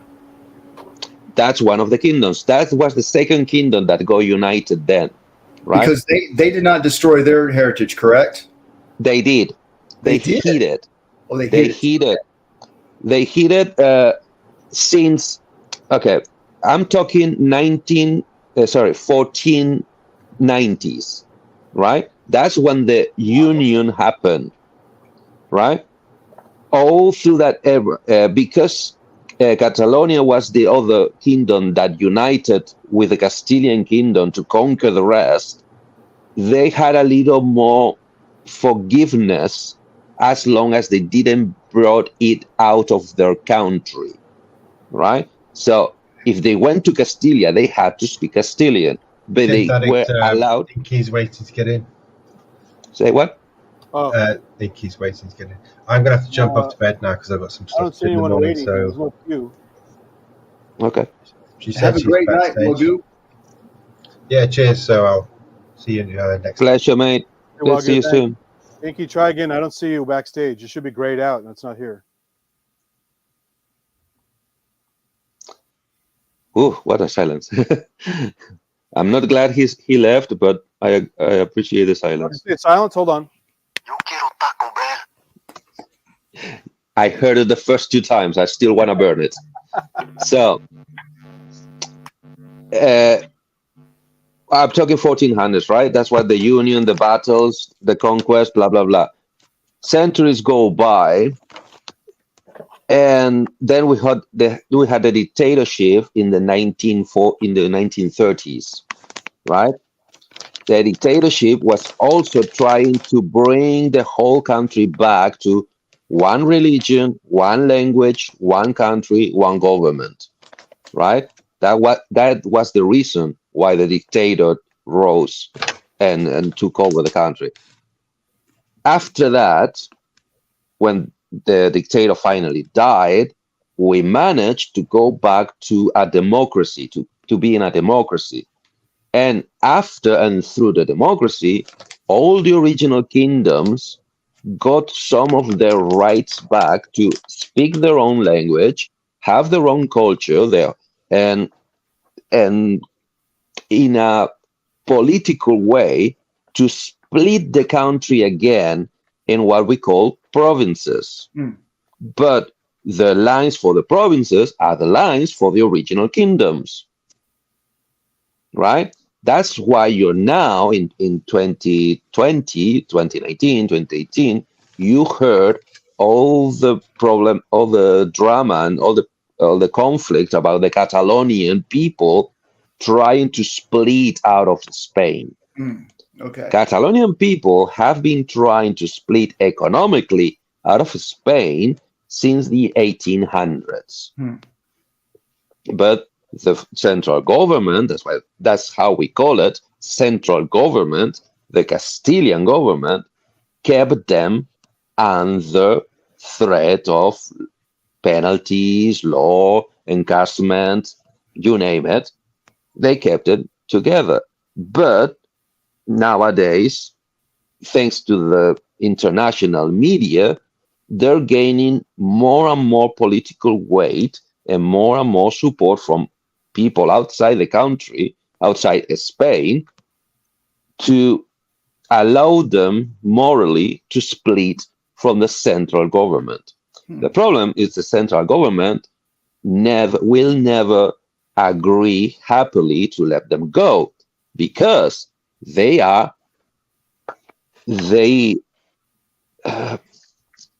English words. Leech, tick. No. The opposite. The central government is the leech and the sucker. Yes. Because the Catalonian country is producing around 45 to 50% of all the wealth in the country. In other words, it's the biggest source of income that Spain has, is the Catalonian country. If they leave, what is left becomes so poor that they would even have to leave the EU. That's why the central government doesn't want to let them go. It's all about... Oh, of course. It's all about money. But can you say that about any kind of country? Like, at the moment, Manchester in the UK wants to become independent like London. Okay. So Manchester and our biggest like financial centres in the UK. First of all, you're breaking out. Am I? Yeah, but yes, you're breaking out a little bit. It's like... Am I better now? It's because well, that was good. Let's see the rest. It's because we're talking about the same type of country. They're not real countries. They're conglomerates of different kingdoms glued together through war. So is England. So where I live in Cornwall actually belongs to, I don't know, the prince. You know, I don't know. But if they were left on their own, they wouldn't survive. However, Manchester in England, the third biggest city, wants to now become like London. So they would have their own financial... So it's how far do people want to go? Do we want to get to the point where we're all governing our own towns and having to survive on our own? Or are we going to go to one world where everything is like... There's got to be a medium space. And at the moment, you know, each place has got to have each. Do you know what I'm saying? It gets to a point where you can't have two smaller places. You can't have one whole place. I mean, look at America. America is a prime example where it's one country, but you have different laws. Literally, you could be doing something that's completely legal in one state, drive over and get pulled by the police and put in prison for something else. That's never happened to me once. No, but it's possible. It's a possibility. You don't need Texas haze. But like, the thing is, though, is that you have to realize, like, in the grand scheme of things, no. It's quite the opposite. I think of it more like, I can just run to another state and escape the laws that I committed in that state. That's how I see it. Right, yeah. Well, you're a criminal. The state law, that's not going to work either. But to be on a serious note, is there different taxes in different states, Hayes? Yes, and that is big, and it's not easy for people to just get up and move, especially if they already have a family. And more importantly, like just the fact that their family that they grew up around is probably not going to want them to move off either. But well, that's true of everything. But what I'm saying is, we're talking about, and he was talking about financial stuff, about countries. But I'm trying to say, is it the same as a state where, just as an individual or as a business or as a country, you know, there are differences if you move borders. Now in America, it's like the biggest country, and it's you know a together country. They're all unified, but still they have to. No, they're unified as a country. They all. I pretty much know that they all salute the flag every day. But what I'm saying is, there's lots of different states, lots of little mini countries, if you like, that the financial differences are different in each state. So Hayes could be earning so much in one state, and he pays so much tax.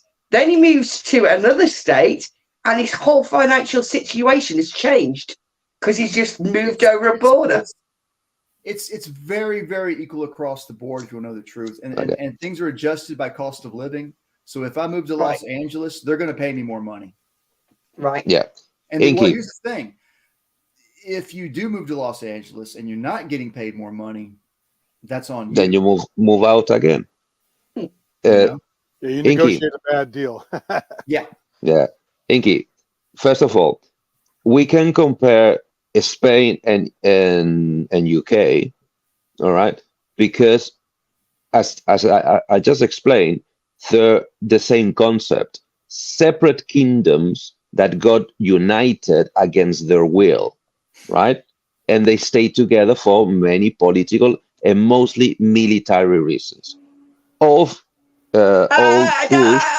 think you should ask the Scottish about that one. But yeah, carry on. No. I mean, the English using their army to keep the Scottish, the Welsh, and the Irish inside the UK. That's what I mean by military reasons. Okay?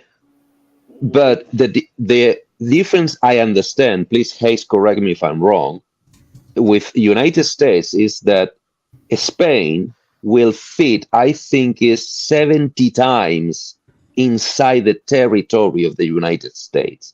The UK would fit at least 25 times the sheer amount difference of space. Okay. Grant them that one state of them, I think Spain would fit 1.5 times inside Texas alone. Well, California can easily be a country if it wanted to. I mean, it's huge. There's so much shit going on, so much money. It's just... That's one little nuance that the Americans have towards the Europeans. We are proportionally smaller, and even more in population, we are smaller. Because last time I had the ciphers, I think Spanish was 54 million people. The whole country. I mean, obviously, the people who has been registered in the state, 54 million people. That was 7 years ago. I don't know how many people is registered in the UK. Do you know, Inky? Hello? You might be muted, Inky, or your volume is very, very low now. I see. Sorry, I was replying to. I've got a. You're typing. I'm doing a side plan. I've got something sorted, and I'm replying to. Yeah, I've got a little stealthy thing going, and people are messaging me. So, how many people are registered to what? 11 in UK. About 63 million or something. I don't know. Hey, how many people are registered in United States? I couldn't tell you right now.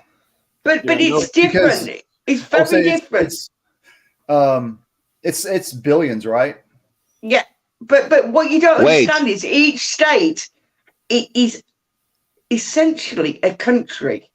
They exactly, because they're that big and they have that many people. They have their own laws, and although they're part of the federal government, it's not like the UK. Federal controls most of the stuff. States' rights are a different issue. They're not autonomous. Yes, we are a union by and large. Exactly. And never forget, like I can take off right now and drive anywhere in this country. Yeah, I'm not saying that. I'm not saying that, but I'm saying there are different. Never.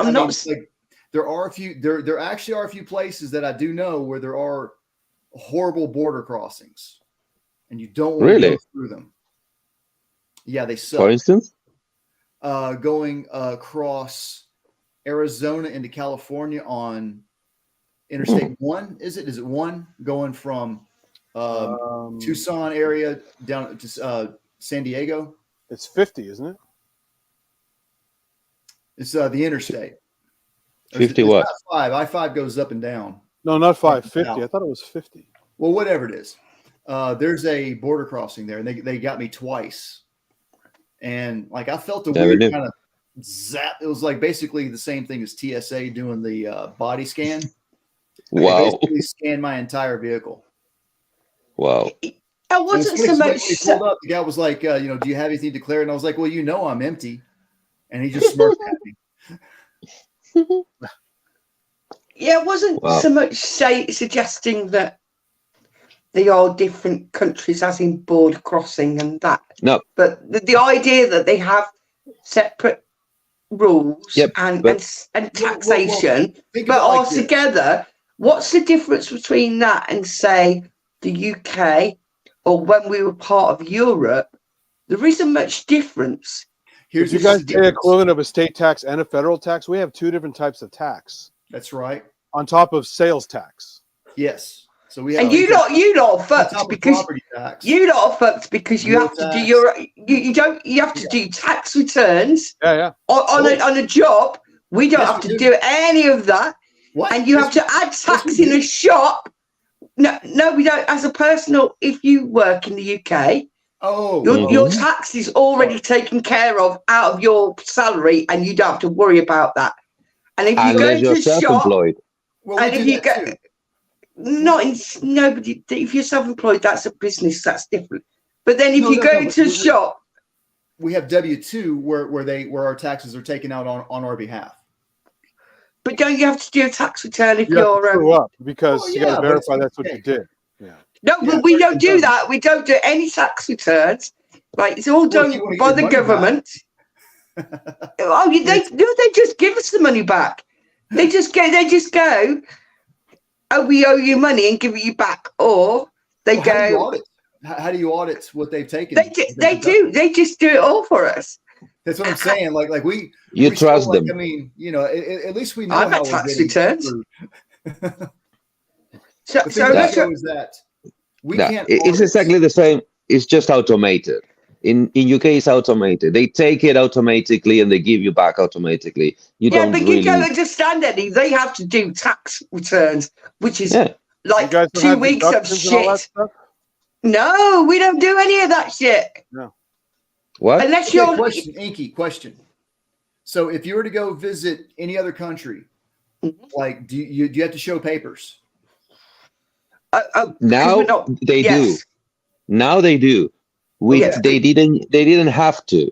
When it was the European Union. Yes. Exactly. Okay, that but only and we could go and work in the European Union and not do any tax returns or anything like that. We just basically carried on, walked over the border, carried on, and everything would be taken care of. It was sweet.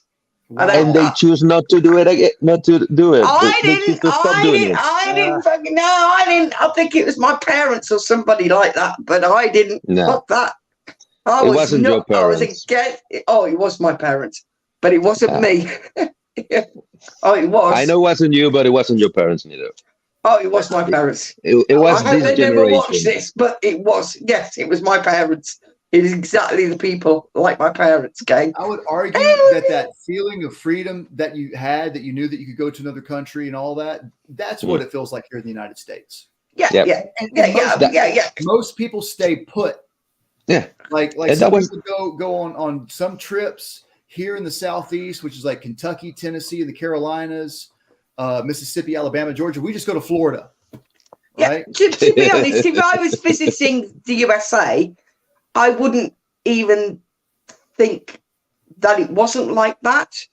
I was just trying to explain to Eddie about different places, that all countries are kind of segregated by history, by financial you can't name a country that isn't divided like that in some way or another, either historically, what about France? politically.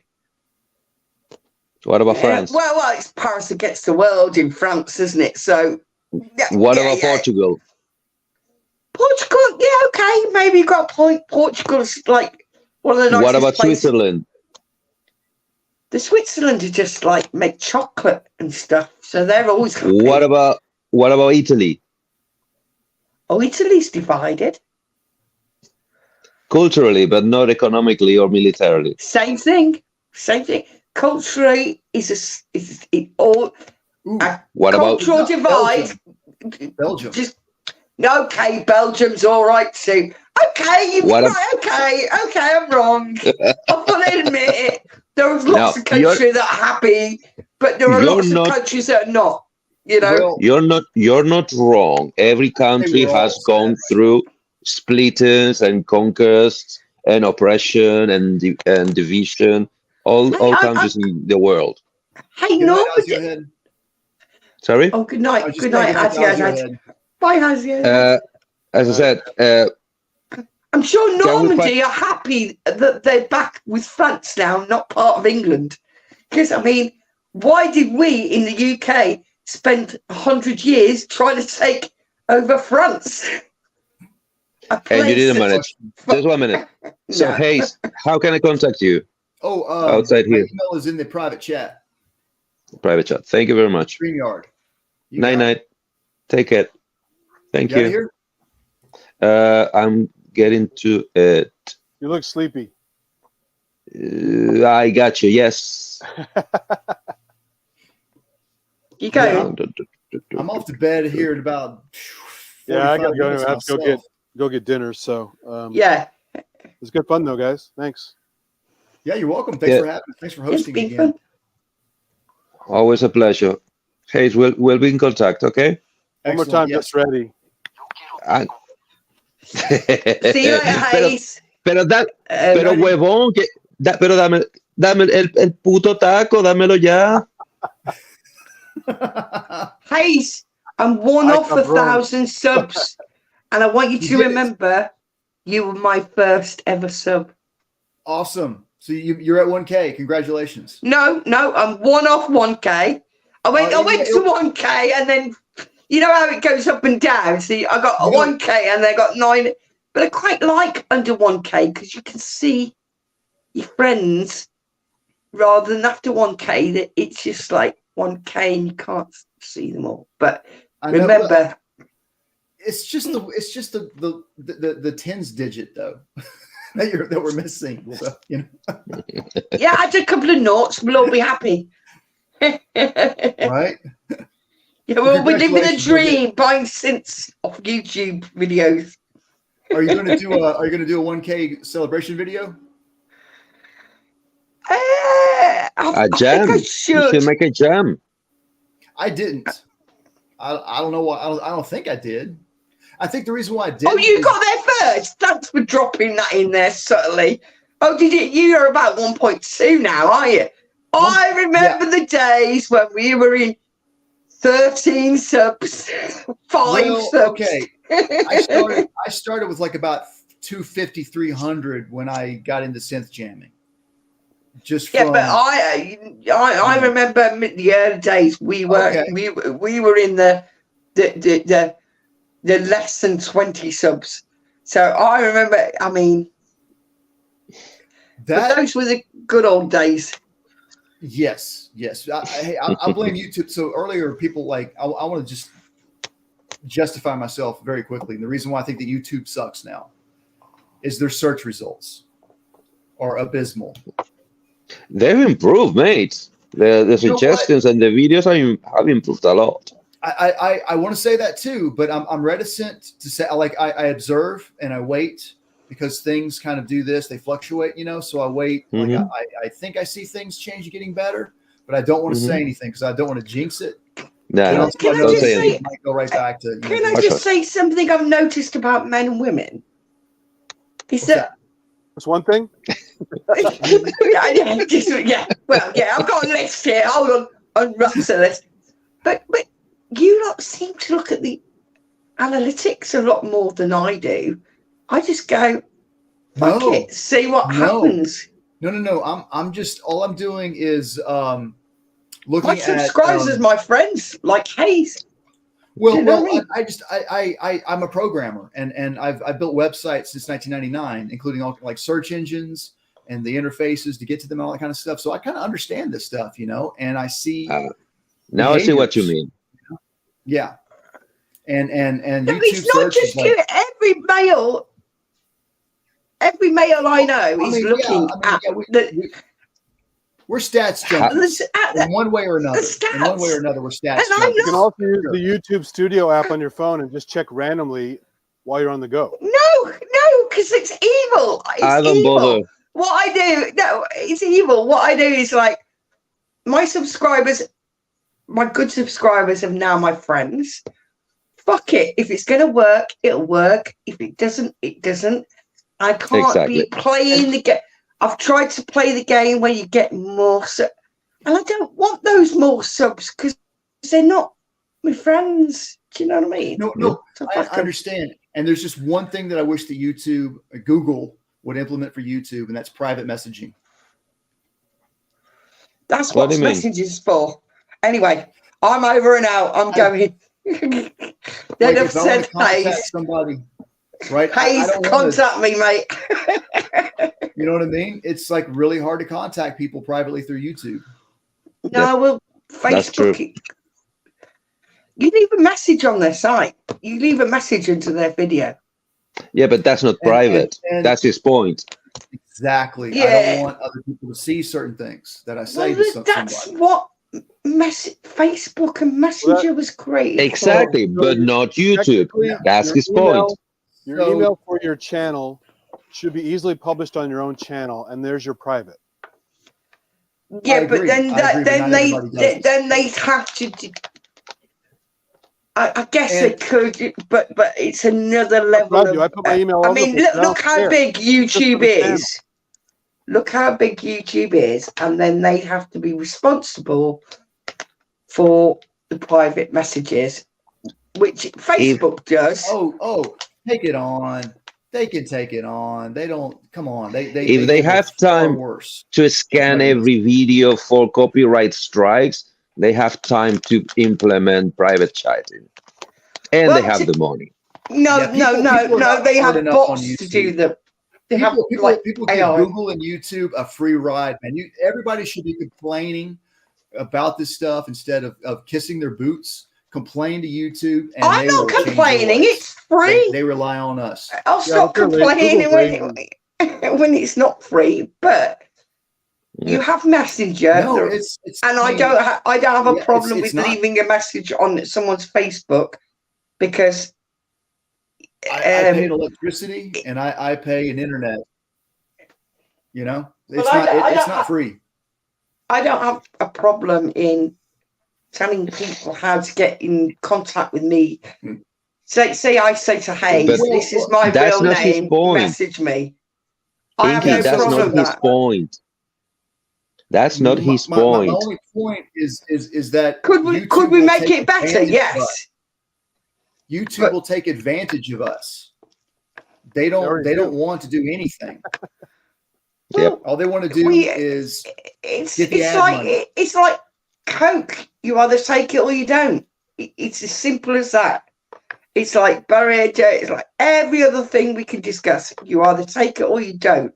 It's the only platform we're all on at the moment. So that's the party. Think of Coca-Cola as what the BBC and like ABC and NBC provides. This is YouTube, InkyTube. This is Dr. Pepper. No, it's Mr. Pibb. I'm a pepper. You're a pepper. She's a pepper. He's a pepper. Don't you? Yeah, blah, blah, blah. I'm not a pepper. I'm a Coke. I don't drink any of that crap anymore. Sucks. This is bullshit. RC Cola. It's horrible. How you lot drink it is just beyond me. So, with that, it's way better than Coca-Cola. Royal Crown Cola Moon Pie. Eddie, you're all insane. I don't want to be your This is a good friends, which mixer. is why I You don't want believe you to message me on YouTube, even if they did do it. And I'm out. I love you all. Bye-bye. Night. Bye-bye.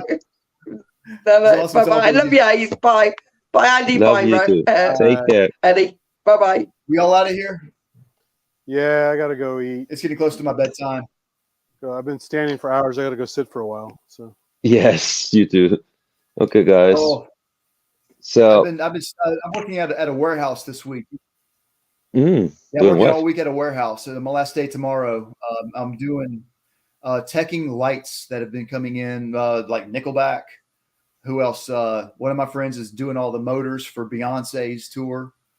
All the 2-ton and 1-ton motors for the truss. Stage lights. So I'm teching just a lot of like the lights that are on the truss that go up, big suckers, little suckers. It's pretty went fun. to see You know? Peter Gabriel last Try night. not to get hurt. They had good lights for that. It was a good show. Cool. Oh, Enjoy it. I hope that was awesome. It was good. But yeah, The problem is always the and acoustics. I'm hoping to. These multi-use arenas like the Shark Tank in San Jose and Chase Center in San Francisco, they suck for audio. Because they weren't built for that. They weren't, but they always say, "Oh, we can do concerts too." Well, you can, but No, unless you open the roof.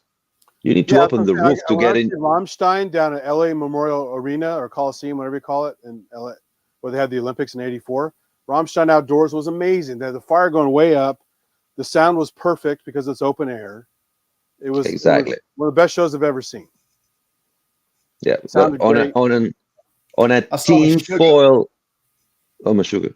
On a tin foil roofed and walled and a stainless steel structure, you can expect decent acoustics. All even hard more when everywhere, all like struts in the way, all kinds of weird echoes. Rumbly and reflective, even more when you put in, I don't know, 50,000 watts of sound inside that? Yeah. The good news, though, is I normally wear earplugs to concerts. It was actually pleasant last night. I didn't have to wear earplugs. It was a nice level. Okay, that's good. That's good. So, yeah. That's good. It still sounded like shit because of the arena, but it was a nice level. Yeah. Yeah, at least I didn't deafen you up. What I was going to say is, I saw. Ooh, you're glitching very bad. At the Wiltern Bosphorus. Okay, now you stop chopping. Oh. Hayes, you're glitching really, really, really bad. Now you're silent. See, we made fun of YouTube, and now they're coming after us. Yes, they do. Bastards. So, I don't know if you can hear us. So, that idea, I'm not totally sure I will be able to go through with the idea, but I want to give it a go. That's all right. If we could have a chat as soon as we can schedule it, I would love to at least talk about the concept and see if we can where we can take it from there. Okay. Sure. Are you back, Hayes? The internet kept dropping out. Yeah, I think I'm back. Yeah, now you're better. Kind of. And, now you're going purple. This is one of the reasons why I am moving. I went purple. You're going purple. Awesome. Yeah, you're flashing purple. Purple haze. Yeah, man. What's the lighting? I'm purple haze now. Yes, you are. So, yeah, I already sent you an email, but I contact you again to explain you the concept, and I think we can have fun with that. Okay. It's a very silly idea, but I think it could be fun. All right? All right. Just time frame right now is a little. The next month is going to be a little busy for me. Read whenever you can and write back whenever you can. Well, I can do that immediately, sure. But like, since I'll be moving the rest of the month, so all this is coming down. Sure, but I mean, you can do emails on your phone, can't you? Yes. That's all I'm asking. Okay. Awesome. Night. Purple haze and Pink Anderson. Do you took the red pill? Yeah, I think I did. Okay, guys. Night. Good night, See you. See you guys. And I need to find leave. Night, Danny. Take care. Yeah. Get a good rest. All right, guys. Good times. I was going to show a couple more things, but I got to go. So more goodies for next time. Catch you later.